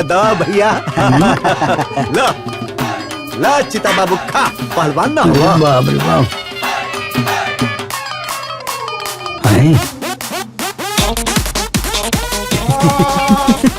तुहार फेकन चाचा हुए बजरवा में। बुलाओ। अरे हे फेकन कहाँ बाड़ो? बाजारे में। जा मर्दवा बाजारे घूमत हुआ। हम यहाँ सत्कार होटल में अपना समधी जी के साथे बैठल बानी। अच्छा। हाँ तो एगो काम करो। हाँ बोली ना। जल्दी चल अब समधी जी से मुलाकात हो जाई। अच्छा ठीक बाबत हई। हाँ अब ये जे फेंकना हानू अरे गांव भर में का कही एक जुबान कहनू तो 10 गो 20 गो 50 गो लड़का लेके आ जाला। हे भगवान हे दादा। ए समधी जी 4 गो पहलवान के चाप के ऐसे ही ढहा देलाई। तू खा अरे खा चिता खा। अरे और 20 को ले आवा भाई। हे भगवान।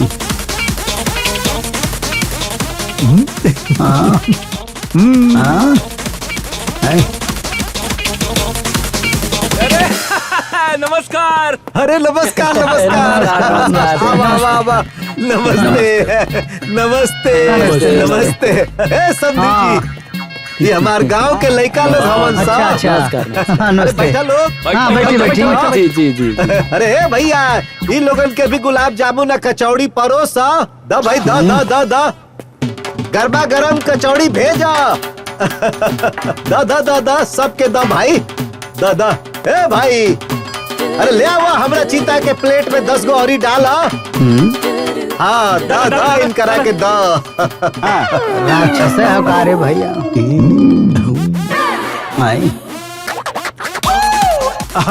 अब ए समझी जी आप तनी बिल दे के आइल जाओ। हाँ भैया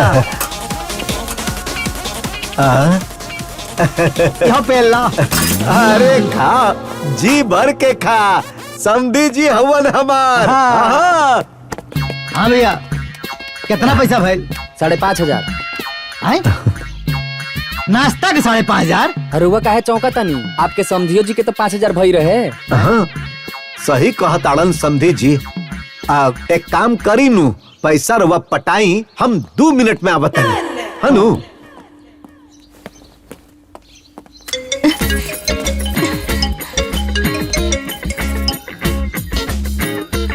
हाँ भाऊजी कैसन दृश्य रहला हो जा। अरे बिटिया नानी याद दिवा देनी हो। बहुत बढ़िया। अरे बिटिया का कहीं पैसा गिनत रहला नानू तो मन एकदम चोखा हो गइल रहे।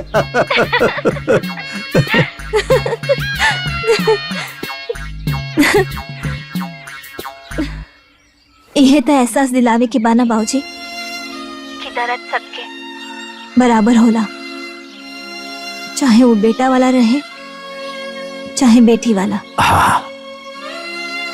हाँ बेटा सही कहा ताड़ू। ठीक बा बिटिया रखो तनी।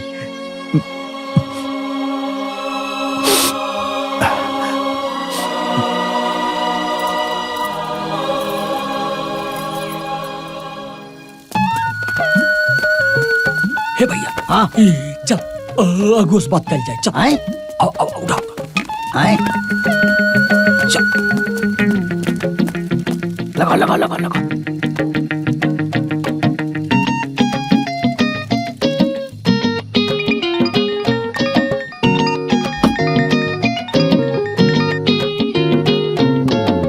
हेलो तू हमरा के मिल जाइबे ना 6 गोली और मारा मार के छेद कर दे भाई। अरे भाई का भइल बा? इतना तमतमाइल काहे बाड़ा? अरे मर्दवा एगो बात बताओ वो सारा हमार ही था। हम का ना कहने करे खातिर घर में रखनी इज्जत देनी ऊपर से हमारे अंदर से लेके बाहर तक बेइज्जती करा बता।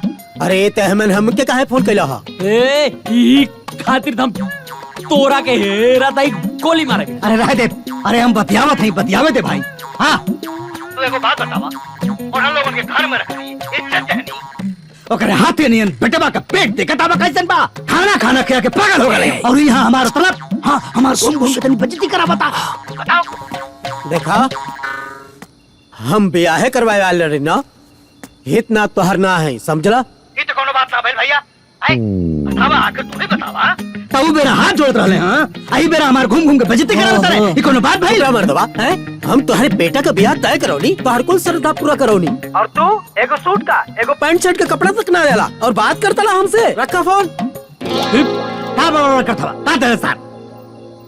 ए भैया, हाँ इस समधी के ना मार के भगावे के पड़ी ना है। अन्य के घर से बाहर निकाले खातिर कोनो प्लान करे के पड़ी। हम खाली रौरे बारे में सोचत रहिला। आओ बहू, याले बेटी के धन खइबा, लाज नइखे लागत बा का? अरे समझी हमार घरे हमरे रहत हवे, खात हमार हवे, तो हारे रे करेजा काहे फटता? अरे ऐसा बेशरम कौन बेटी के बाप होला? ए मुआदेव सारे अगर बेसी बोल बता। हाँ ये सब चल, हाँ, ये सारे चल, चल, चल। लोचा हैं, चल।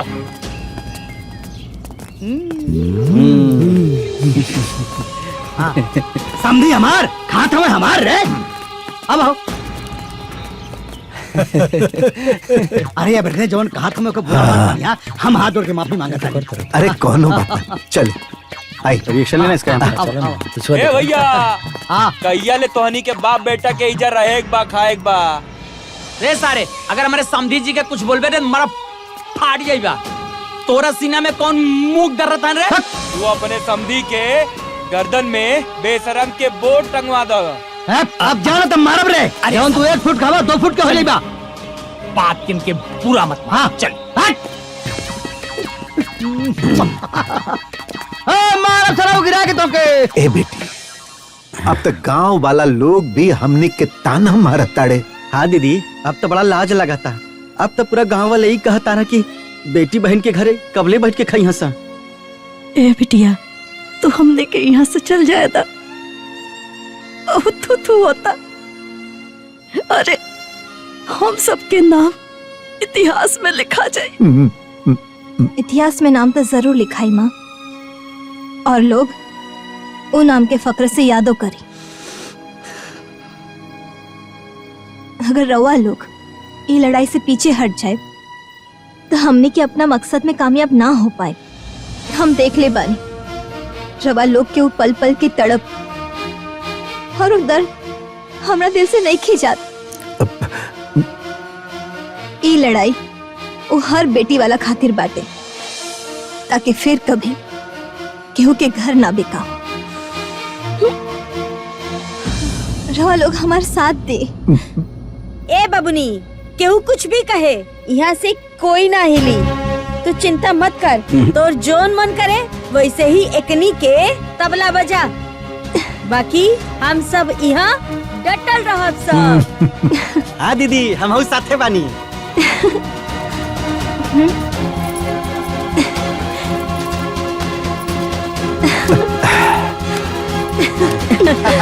एगो बात बतावा बहू, बियाह में तहर बाबूजी खूब सेवा सत्कार कैले। आई बात के पूरा गांव जवार में चर्चा बा।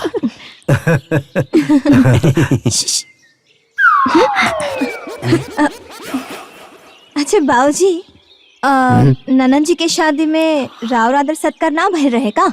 अरे आपन सेवा सत्कार तकनीक खूब करावेला सन, जब आपन बारी आवेला तकनीक नानी याद आ जा।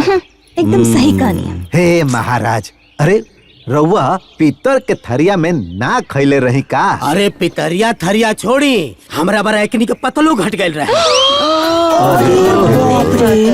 रउआ लोगन के कपड़ा सिलाई रहल के ना? हाँ हाँ। अरे हमार कपड़ा तो छोड़ी, हमारा बेटा के 3 पीस तय रहे, लेकिन 2 पीस मिलल, 2 पीस दहलसन, और हमरा के धोती दहलन जौना के कोरी ना रहे। बहुत गलत भाई। भाई साहब, हाँ, वो बंधनवा छोड़ाई सोनवा के सिकड़िया मिलल रहे कि ना मिलल रहे? हम बताई ना। गड़ी तो तय रहे लेकिन आज तक ना मिलल। पूरा बुड़बक बना के हमरा बेटा से ब्याह करके हमरा के बुरी तरह ठग लेहला सन। ये तो बहुत गलत भइल। अच्छा बाबूजी, हाँ और काका तय भइल रहे? छोट मोट सामान तो छोड़ा दुल्हन, शादी में 4 चक्का तय भइल रहे आ 4 चक्का के जगह 2 चक्का देले सन, वो मार्केट के सबसे थर्ड क्लास के। 1 नंबर बुड़बक बना के हमरा बेटा से ब्याह कर लेले सन और हमरा के ठग लेले सन। अच्छा बाबूजी, अब वसूली ना, है ना? अब वसूली। दुल्हन जौन तब न देहला सन तब का दिया सन, तेवे के सरदा भी तो होके के चाही। इहो बात सही बा। लेकिन बाबूजी, हमार बाबूजी ई लोगन के हर श्रद्धा के पूरा कहिए कि ना? रवो कराई ना? कराई ना। कई लोग हमार बाबूजी से जौन जौन चीज मांगले रहनी, हमार बाबूजी हर चीज देनी है। अरे उसे बढ़ के देनी है। रवो मांगी मांगी मांगी। हमारे ससुराल के ना परिस्थिति आज बहुत अच्छा बा। हो गइल बा। केहू के पल्ले करोड़ों होखी मगर बिना मांगे केहू देवे लगा हो समझी जी। सही कहानी है दादी, केहू ना देला। कहावत अब कहावते रह गइल भाई साहब। जमन लोग कहत रहे बिन मांगे मोती मिले, मांगे मिले न भीख। अरे आज के जमाना में बिन मांगले 1 गिलास पानियो नहीं के पूछत छे ना मिली। सही कहली। अरे मांग ली समधी जी, मांगी। मांगे के तो हम कई बार मूड बनौली, बाकी हमार बेटवे नानुकुर कर देवेला। बाबूजी, हमार गोलू के जीजा कब अपना बाप चाचा के सामने कुछ बोले लेका? ना ना ना रवा काहे सुनतानी जी? अरे बाप बाप होखेला, बेटा बेटा होखेला। अरे समझाई ओकरा के बढ़िया से। आ जदी ना सुने नु तो देव दुगो थप्पड़ मिला के। हाँ और बाबूजी, एक बात ना याद रखिए, रउआ अपना हक खातिर लड़े जाता नहीं तो पीछे बिल्कुल नहीं की हटे के। ना दुल्हन, अब तो पूरा बकाया वसूलबे कर। अति है तो इनकर पाप। काहे समझी जी, कहाँ रहला हमारा आज? यहाँ रस मंजरी पर रस मंजरी खत्म हो जाता हो। बैठा बैठा बैठी। बैठी ए, रुका। हम बैठे लेके आए, हम सीरियस मैटर पे बात करे आयल बानी। अरे महाराज, आज तक बहुत सीरियस रहनी जोन बात करब। यह तना सीरियस रहला के तू लोग फायदा उठेला लो। क्या बात है बाबूजी? ए चुप रह, जब बात हुई तब तोहरो समझ में आ जाई। समझी जी? हाँ। एक बात बताई, बोला। रहुआ अपना बेटा के ब्याह कैली, राउर श्रद्धा पूरा भइल, तो हमरो श्रद्धा पूरा कर दी। कौन श्रद्धा हो भाई? ए भैया, समधी जी के लागत अब ब्याह करे के मन करा। ये उम्र में महाराज। देख लो, रहुआ लोग मजाक के मूड में बाड़ी, लेकिन हम मजाक के मूड में नहीं थे। हमरा यहाँ रहुआ ब्याह कैले रहनी, तो 4 चकवा तय कैले रहनी, दहनी मोटरसाइकिल। हमरा के कुर्ता धोती तय कैले रहनी, खाली कुर्ता दे दहनी। सिकड़ी तय कैले रहनी, सिकड़ी न दहनी। बताई हमार श्रद्धा पूरा करी। बाबूजी इतना दिन बियाह भइले हो गइल और तू ये सब का शुरू कइले बड़ा? तो चुप रह। आज तक इनकर बेटा दहेज के बीच में बोलल बड़न, कितने बोला ताड़े? एक मिनट, बात खाली चैन को है ना और गाड़ी का। एक मिनट। अरे रुका महाराज, हला तो के चैन देता ही। ए विवेक, निकाला घर से गाड़ी उनके दे दा। हाँ, ए समझी जी। का भाई? अरे केहू से लेके केहू के दिहल ई कौन से चालाकी बा? हमार बेटा बड़ी मेहनत से हमारी पोती के लिए बनौले ह। अरे तू मेहनत कई के अपना बिटिया के खातिर बनाई। हमें तेला बेला में पड़े वाला नहीं थे। हमरा चाही त चाही, नहीं तो राउर बेटी यही जा रही। तोरा के जाए को जा बिटिया मान ना जाई है। खाली बेटी दबाव ना। तो चल। अरे ऐसे कैसे जाबा? जाके दिखाओ। अबे कर, रोक के दिखावा। रोक के दिखाओ। चल निकल।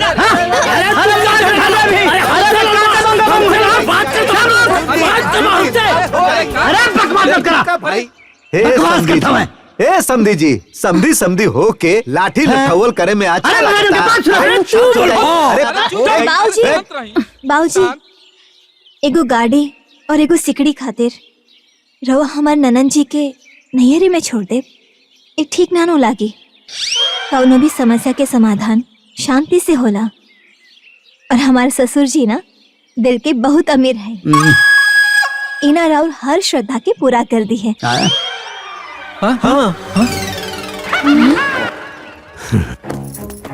हाँ दुल्हन,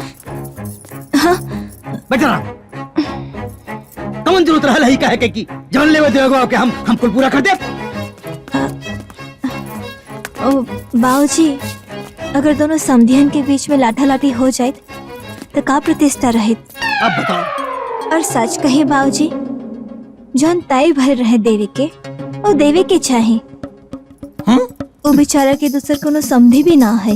काहे के समधी, काहे के संबंध। हाँ, ऐसा समधी के गले में हाथ लगा के बाहर फेंक दे के चाहिए। चाचा जी, अगर दामाद जी के सामने उनकर बाबूजी के आप इतना बुराई करब तो दामाद जी के ठीक नानो लागी। बात तो सही है बा। यदि हम रउआ लोग के इज्जत करत नहीं तो रउआ लोगन के हमरा बाबूजी के तो इज्जत करे के चाहिए। का इज्जत कर लीजिए? बियाह के इतना साल के बाद ये दहेज लेवे का कौन टंकी चलता? अब याद आवता चर्चा का असुना के चैन। बुआ जी, जब तय भर रहे दिवाए के तब दिवा गिर रहित ना तो आज याद ही ना आई। हाँ, ये पॉइंट वाला बात कहलू है दुल्हन। चुप रह। फूफा जी, कुछ ना मिली और ये लोग का करी? ये लोग के इतना औकात बा? हाँ तो अब ये देखेगा बा कि केकर कितना औकात बा। रउआ लोग मत दी, अब हम दिखाओ। अरे इनके देखा, इनके क्या हो गई? इतना दिन के बाद अब जिन निकलल हा, अब दहेज चाहिए सबके। महाराज, अब हमने की दहेज दे के पड़ी? अरे यार तुम पिटी पिटी रो मत भैया। हाँ, हमके तो लागत आनू कौन उनका भड़कावा था। ए फूफा जी, का फालतू बात करत तनी? के भड़काई? सब तो परिवार के लोग बा। देख लो। अरे बाप तो बाप, बेटा भी जारी चला होता। बाबूजी चलिए यहाँ से, ये लो इज्जत देवे के लायक नहीं खे। बात तो अब समझ में आयल। ते खाली हमारा बात पे रहो, गाड़ी ते लोग द्वार पे आके पहुँचाई। अरे रवा लोगी का करतानी? ना जी, बात अब औकात पे आ गई बा। हमनी के जाता नहीं। चलिए बाबूजी। बाबूजी बाबूजी बाबूजी बैठी। बाबूजी, यदि रवा लोग ऐसे से चल जाए ना, फिर कुछ दिन बीती, फिर ओकरा बाद परिवार की याद आई, फिर ओकरा बाद धीरे धीरे करके ना सारा मामला ठंडा हो जाए। बाबूजी, रवा लोग कुछ दिन ऐजा रही, जौन जौन चीज मांगले बानी ना वो सब रवा के मिले। मत जाए। ये लोगन के बात पर तो विश्वास नहीं की, पर तू कहा तारू तो रुक जाता नहीं जद दुल्हन।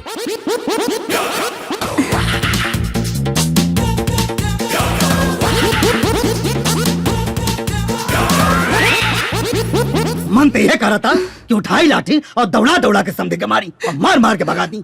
कहो महाराज, शादी के कितना साल हो गए, दहेज के भूत अब चढ़ल है इनके। गजब आदमी हो यार। तू का सुसुक करो तारू? एक तो लोग खुद हमारा दिमाग खराब कर ले आवे, ऊपर से तू सुसुक सुसुक के हमारा दिमाग और खराब मत करा भाई। अरे महाराज गजब, गजब मेहरारू है यार। ना मनबू, रोवा, मर जाई। पागल का दिमाग खराब कर दे रहा पूरा परिवार हमारा। ए भौजी मत रोवा। हाँ भाभी, अब रोवाला से करो फायदा बा, अजून समस्या बा, वो समाधान करे के पड़ी ना। अब रउए बताई, हम अभी अपना बेटा के बियाह कहनी है, अब फिर हम 4 चक्का कहाँ से दी? अरे भौजी, ये सब धमकी हो, तू इतना सीरियस मत होका। जौन दिया गल तौन दिया गल, बस बात खत्म। और नहीं तक हे बबली, जहिया तोरा बेटी के सामने ऐसे होई ना, तहिया तोरा के पता चली। हाँ? अरे तू हमरा के बुद्धि मत दा। जेकर बेटिया माटी पे रही, अरे ती का जाने प्रीत पर आई।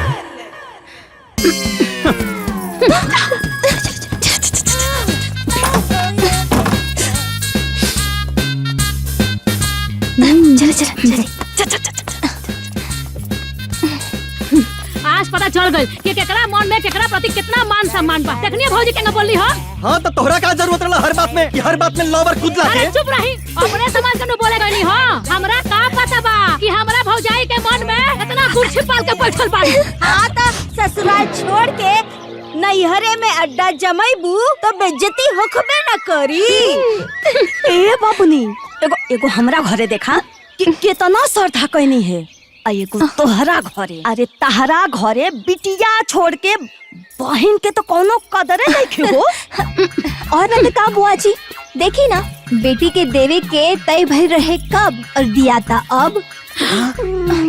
और फूफा जी, शादी में दहेज देने के बाद तय ना भर रहेगा? अरे तय भइल रहे। रेडियो, घड़ी, साइकिल ना रेडियो मिलल और ना साइकिल मिलल। हाँ अब बढ़नी मारो उहो एगो घड़ी 1 महीना के भीतर भीतर बंद हो गई। हां अचानक तारू हमनी के बियाह में बाबूजी जन मारो के भात खाई आइल ना त तरकारिए घट गई। देखी ना रवा तो माजी से अपन समझ की बात कही नहीं है ना, लेकिन माजी ना एहसास दिला देनी कि बेटी और बहन में भेद होला। तो हमरो दिमाग गनगना गइल बा। अगर ओ लोग के मन में हमरा प्रति भेद बा तो हमरो प्यार खत्म। अगर इतना दिन बियाह भइल बेटी के दहेज दे तारीनु तो हमरो के देवे के पड़ी। और ना टका सुना अब साइकिल ना मोटरसाइकिल चाहिए, रेडियो ना एलईडी टीवी चाहिए। अच्छा ना तारू घड़ी के जगह पर स्मार्ट वॉच दी है, स्मार्ट वॉच। हाँ, बिल्कुल सही कहा तानी। एक एक सामान लेवे बा कुछ नहीं के छोड़े के। बिल्कुल नहीं के छोड़े के। ऐसे चुप बैठना से काम ना चली। चलो उठा। बड़का भैया ए बड़का भैया छोटका भैया अरे कहाँ बाहर बाहर निकलो। का भेल रे कहाँ चिल्लाता रे? का भाई तू दोनों जन मैटर हो गेल का? अरे मैटर तो हम तारा लोगन के संग करब। हमरा बियाह में जौन जौन तय भई रहे नु तौन तौन तारा लोगन के देवे के पड़ी।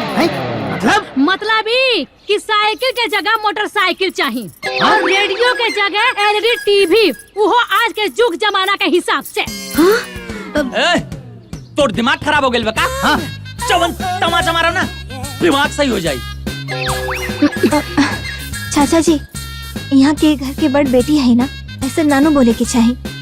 अरे ना ना बोले दा तनी हमहू तो देखी कि हमरा प्रति इनका लोग मन में कितना गुरु ही भरल बा। अच्छा अरे तोहनी ना हमरा बेटी दामाद के देख करके देखा देखी करा ताड़ा पटीदारी करा ताड़ा हमरा बेटी के साथे। अच्छा तेरा बेटी के देख के पटीदारी करता नहीं आए? सुना तब के बात तब कर है अब ना चली। अच्छा तो अपना बेटिया के तबे तय कर रहा तब कहे आप भर भर के हिलावा तारा। अरे तू लोग ना हमरा बेटी के देख के तनकत बाड़ू, हमरा के सब पता बा। अच्छा तेरा बेटी के देख के धन का तानी आए तेरा बेटिया से कम बनी का? ए बुआ अपना लाशा में ना हमरा के मतलब सारी जौन नहीं के भइल ना तौन हो जाई। का करबे रे का करबे का करबे रे बहुत करबे बहुत बोलत है बुआ। दीदी दीदी मार देम भाभी दीदी अरे वहाँ के राहुल बुआ वैसे ना बोले के चाहिए। चलिए अंदर चलिए। अरे आई ना अंदर चली चली। ए फुआ काई गड़ल मुर्दा उखड़ ले बड़िस रे हैं? अजुए तोर शादी भइल रह जाता हर बाकी बा हैं? ए चुप कर खुद तो पटोर पटोर का घर फोड़ बने और जब हमार टाइम आई तो लगला दुनिया देखा। चुप किसे कहता रू फालतू बात मार फेफड़ा पे। ए भैया ई कुल का हो रहल बा? ई लफड़ा ठीक लागत हो? अरे महाराज ए समधी जी रउआ ठीक कहतानी। अब बाकीर बहन बेटी के देला से कुछ कम ना होखेला। हाँ बहन बेटी की देवे से कम थोड़ी होला। अरे जौने घरी बियाह भइल रहे अपनी औकात से ज्यादा दहे रानिया। रार औकात रहे का बात लेवे के हैं? रार औकात रहे अब पीतर के थरिया में खाए के। तनी औकात में दिल से बोला। ए पाहुन आई रउआ कैसे नानू बोले के चाहिए? आखिर रउआ ई सन के बहनोई नु है। अरे ना जी ये लोग के औकात दिखावल बहुत जरूरी हो। अच्छा ए चुप तू तो खामोश रह। सार बारा सार लेखन रह मास्टर है हम तो जितना धिया पुता कमाला के ले ना उतना हम अकेले कमाई ले। कमाला तक का फायदा हमरा के तेज बड़ा का? हाँ। सुना हम रेडियो ना एलसीडी टीवी चाहिए। साइकिल के बदले मोटरसाइकिल दिवाही के सुना कुछ ना मिली जावन करा खुतवन का ले लो। अच्छा ए भैया ई मत भूलो कि जौना बाप का तू दू जना बेटा हवा नु वही बाप के हमहू बेटी हई। 3 हिस्सा के 1 हिस्सा के मालकिन हमहू। आ यदि ना देबनु तो बाजा बजा दे। चली चला हटी ए हट। अरे ले हम चला पता नहीं कैसे ना देवा लोगन।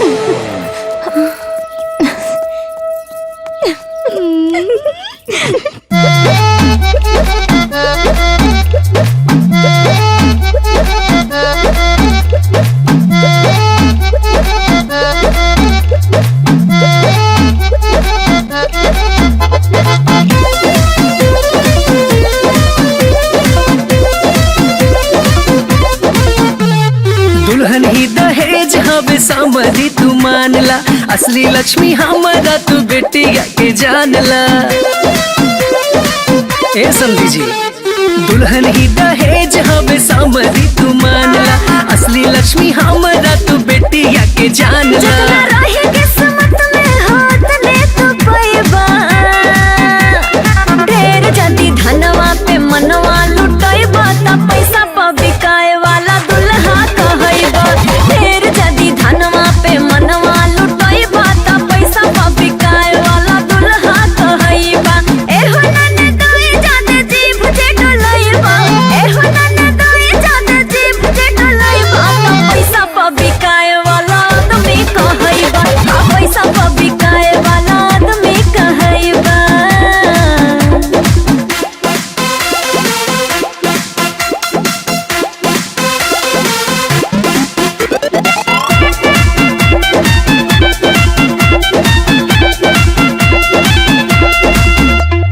अब लेना दहेज खातिर कैला एतराज हो, कवन भूत पार पर चढ़ गइल आज हो। घर में एना न तो बढ़ावा जानी रोस हो, जितना मिलल करे में कर संतोष हो। एक नंबर के लालची तू जग में कहैबा, एक नंबर के लालची तू जग में कहैबा। तू पैसा प बिकाए वाला दुल्हा कहैबा, पैसा प बिकाए वाला दुल्हा कहैबा। बुझाइल माची।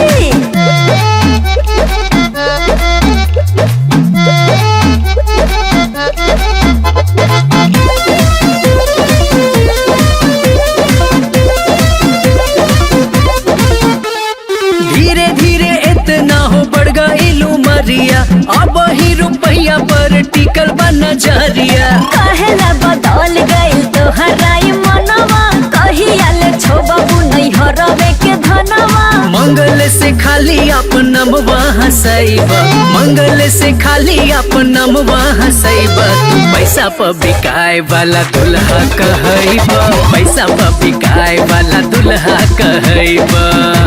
अरे मान जाई ना दमाजी।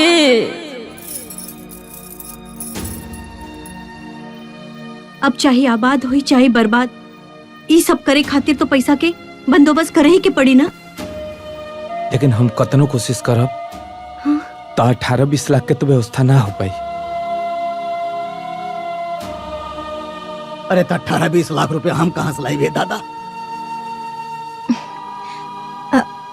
बाबूजी, हाँ हम कुछ बोली का? हाँ बहू बोला। रउआ जमीन पर पैसा उठा ली। हाँ हाँ ना ये काम ना करे बहू। हमार बाप दादा भीख मांगे खा ले रहे लोग, लेकिन जमीन के एक बीता ना बचलस। हमार हिम्मत नहीं खे काम करे के। हम जमीन पे तो कर्ज ना ले। हमार बाबूजी के भी राउर श्रद्धा पुरावे खातिर अपन जमीन बेचे के पड़ल रहे। हमार बाबूजी के भी उतना ही तकलीफ भइल रहे जितना आज रवा होता। बाकी बात तब प्रतिष्ठा की रहे और बात आज भी प्रतिष्ठा के बा। बात तो सही बा। ना ना ना समझी जी, हम जमीन ना बेच पाए। जमीन बेचब तो हमार कलेजा फाट जाई। अब सही कहा तानी समधी जी। अरे बिल्कुल ऐसा ही हमरो कलेजा फाटल रहे। बाकी हम जमीन बेचे खातिर थोड़ी ना कहा तानी बाबूजी। जमीन बैंक में मोर्गेज कर ली और अपन काम निकाल ली। हाँ बाबूजी, मधु बिल्कुल ठीक कहा तारी। ऐसे तो हमने के काम भी हो जाई और जमीन भी बच जाई। सरवा न जाने कहां से पाता पे दहेज को बोझ चढ़ गई बा। मारे हमारे रोआ दल घरे वाले के। हर बेटी वाला ऐसे ही रोवेला चाचा जी।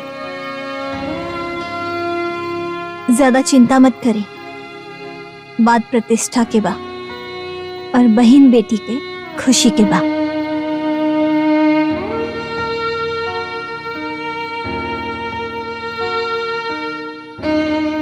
ठीक बाबू, कल हम बैंक जाए।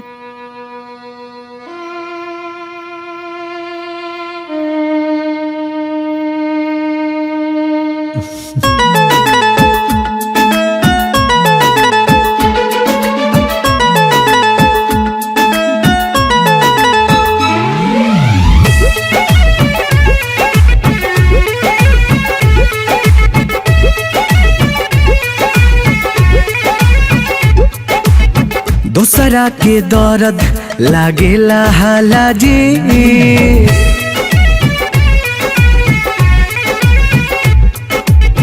दूसरा के दर्द लागेला हाला जी अपना पगु जरेला तबे नु बुझाला जी दूसरा के दर्द लागेला हाला जी दूसरा के दर्द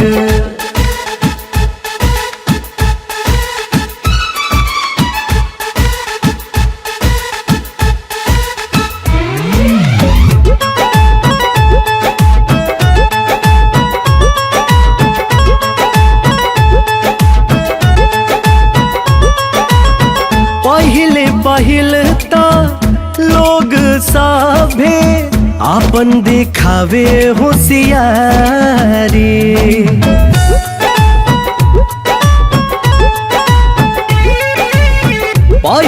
पहिल तो लोग सभे आपन दिखावे होशियारी बुद्धि सारा फेल होके आवे जे अपन खुद के बारे राम जी बिचारे ले के मनबा काला जी अपना पगु जारेला तबे नु बुझाला जी दोसरा के दर्द लागेला हाला जी दोसरा के दर्द बुढ़वा तो बैंक में रो देलस बेटी जे बेटी वाला के रो भाई ओकरा के तो रोवे के पड़े ना बाबूजी काले कपड़ा नापावे शोरूम में जाए वाला बना लोग हाँ हाँ तो अपन कुल बतला बहुत अच्छे से लिया बाबूजी ठीक बा बेटी आई दहेज लोबियन के मुंह पे एगो तमाचा होई हाँ हाँ बाबूजी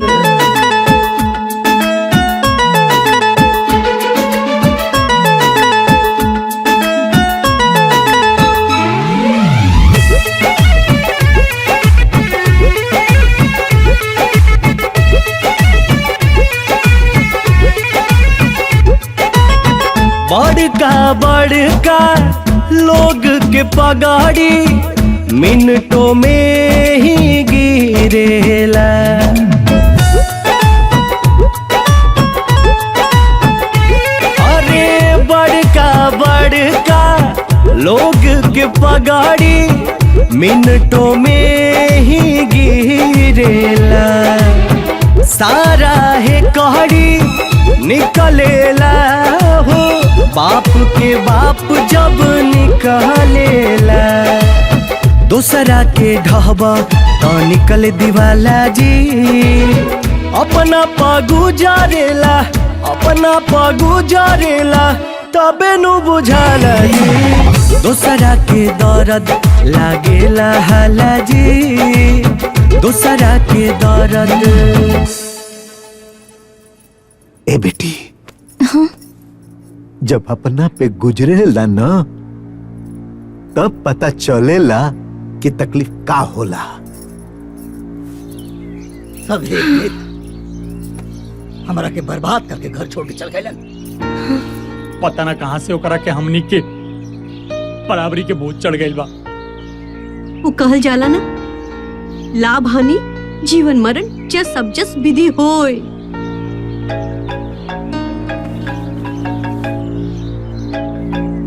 अब एक सारे फोन कहाँ आवत हो केकर फोन के होई तोरे बेटी के ससुर प्रणाम समझे जी हाँ प्रणाम प्रणाम हाँ बहुत बहुत धन्यवाद समझे जी जौन रौरा हमार श्रद्धा पुरौनी रौरा से बेसी राउर समझी के धन्यवाद नौका समझी मतलब समझनी ना अरे अगर वहाँ के दहेज के बाद हमार दिमाग में ना डलती तो 10 साल पुराना डूबल दहेज हमरा के कैसे मिला अब की बेरा आए तकारे से आए चले ठीक बा प्रणाम समझे जी आई हो दादा हाय देखी हाँ घर के भेदी लंका ढाए। जेकरा के घर में शरण देनी वही आके हमारे घर लौट डाले। अरे घर उजाड़ के घर में बैठल बा। निकल निकल लठिया दौड़ा के मारे बेनन के हम। चला पूछल जाए।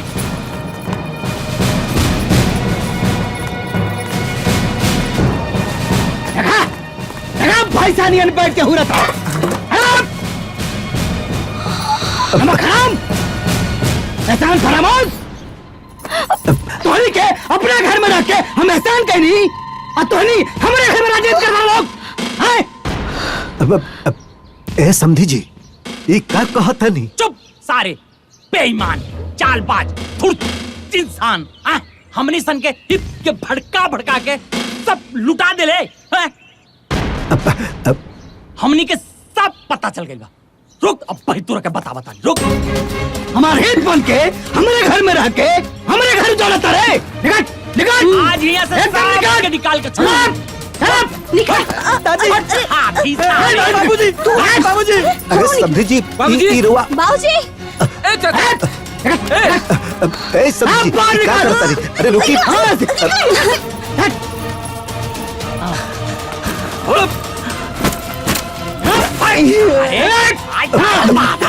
समधी जी बाबूजी बाबूजी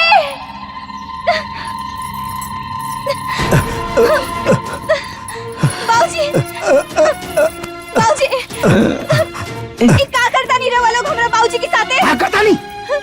घर फोड़े लो तो हर बाप पूछा तो के मालूम है क्या कहले नहीं? हमके सब बतावा।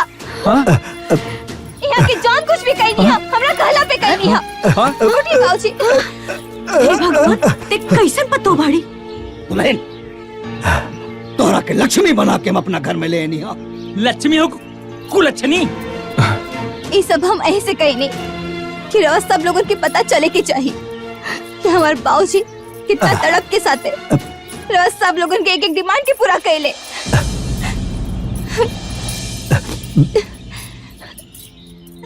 दिल भी एक जैसे होला, दर्द भी एक के जैसे होला, आंसू भी एक के जैसे होला। ओकरा बाद भी ये बेटा वाला एगो बेटी वाला के दर्द काहे नहीं के समझत? आखिर ये दहेज के जौन लहू लोगन के मुंह में चढ़ गइल बा वो कैसे छूटी? ये घर से खाली हमार बाबूजी, हमार माई, हमार दादी, हमार भैया ना हम वही घर से जाए। काहे कि हमार बाबूजी के बाजू में अभी उतना दम बा कि वो अपना बेटी के जीवन भर अपना साथे रख सकीले। एगो बेटी के कन्यादान देला के बाद भी लोग लाज मर्यादा सब भूल के अपना बेटी के ससुराल में पानी पिए ले, अन्न खाए ले और साथ ही साथ समाज के ताना भी सुन ले। इस सिर्फ और सिर्फ रोज सब लोग उनके सबक सिखावे खाते, एहसास दिलावे खाते।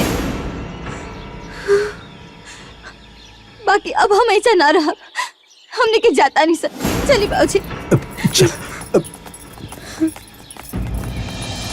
मधु, ए मधु, अरे रुक जा।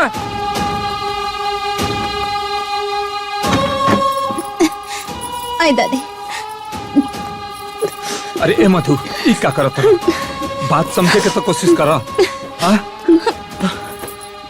रोज सब लोग मिलके ना हमारे बाबूजी के जगह जमीन घर दुआर सब कुछ बिकवा दे ले लोग। हमारे बाबूजी के ना रास्ता पे लाके खड़ा कर दे ले लोग। हाँ? और रह कहा था नहीं हम समझी। हाँ? हम क्या समझे बताए? अरे जौन हो गई तू वापस तो नहीं खेलवा सकत। ऐसे तू घर छोड़ के जेबू तो अच्छा लगेगा। अरे जौन हो गई ओकरा के भूल जा। कैसे भूल जाए? हाँ कैसे भूल जाए? रार बाबूजी ना हमरा बाबूजी के अपना इशारा पर नचावनी है। हमरा बाबूजी से श्रद्धा के नाम पर दहेज लेनी है। हमारे बाबूजी के पास छत नहीं के रह खातिर। बताए कहाँ रही हमारे बाबूजी? हाँ ए मधु रुक जा, मत जा मधु, मत जा, छोड़ के मत जा मधु। ए मधु रुक जा मधु। ए बात कहने को समझत हमार। आज के डेट में एगो दुल्हा पर ओकर माई बाप भाई बहन सबके अरमान के बोझ बा और साथ ही ये समाज के दिखावा के भी बोझ बा। हम वही बोझ के नीचे दबकल रही, हम कुछ न कर पाए। तू हमारी मजबूरी समझा मधु, मजबूरी समझा। और ही हमार मजबूरी बा। चली बाबूजी। समझी समझाई ना। हाथ जोड़ता नहीं, मत जाई। सही बात बा, जब अपना ऊपर गुजरे लेना तब होकर एहसास होला। घर छोड़ के मत जाई, समझी जी। राहुल बेटी है, मतलब राहुल घर। समझी जी, हाथ जोड़ता नहीं, विनती करता नहीं, रुक जाइए। अगर एको बेटा अपने माई के साथे रह सकेले तो माँ बेटी काहे न रह सकती। हम रउआ लोग के सामने हाथ जोड़ता नहीं, रउआ लोग भीतर चली, हमने के माफ कर दी।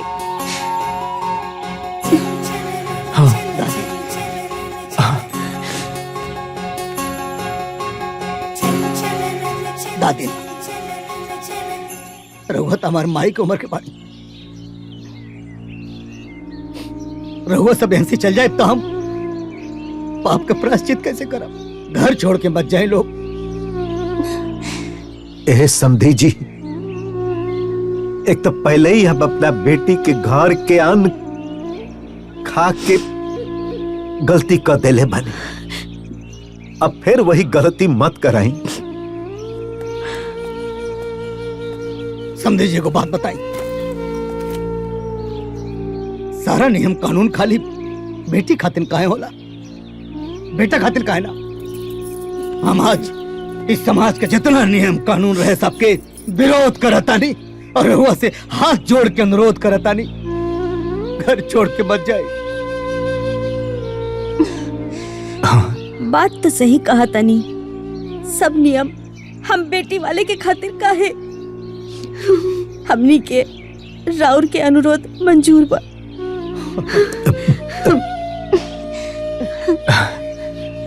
समझे जी, दादी तो हमारा अनुरोध स्वीकार कर लेनी, रहुआ भी हमार अनुरोध स्वीकार कर ली, जो हमने दूर सब दिन भाई भाई नहीं रह सके। माफ कर दी।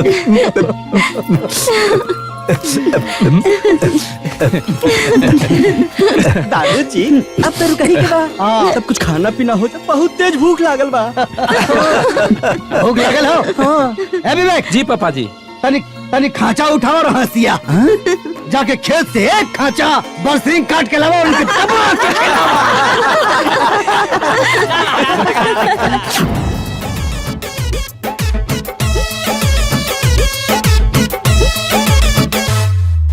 कहल जाओ सुनल जाओ घूमे फिरे चलल जाओ समधी जी। मान सम्मान दी हमने पर ध्यान दी समधिन जी। ए अम्मा जी बुझने का जी, ए जी बहुरिया अरे बुझ गई नी जी। हितई में हितनी रहले में लोग के बड़ाई है, इज्जत प्रतिष्ठा है दुनिया में असली कमाई है, बुझाई।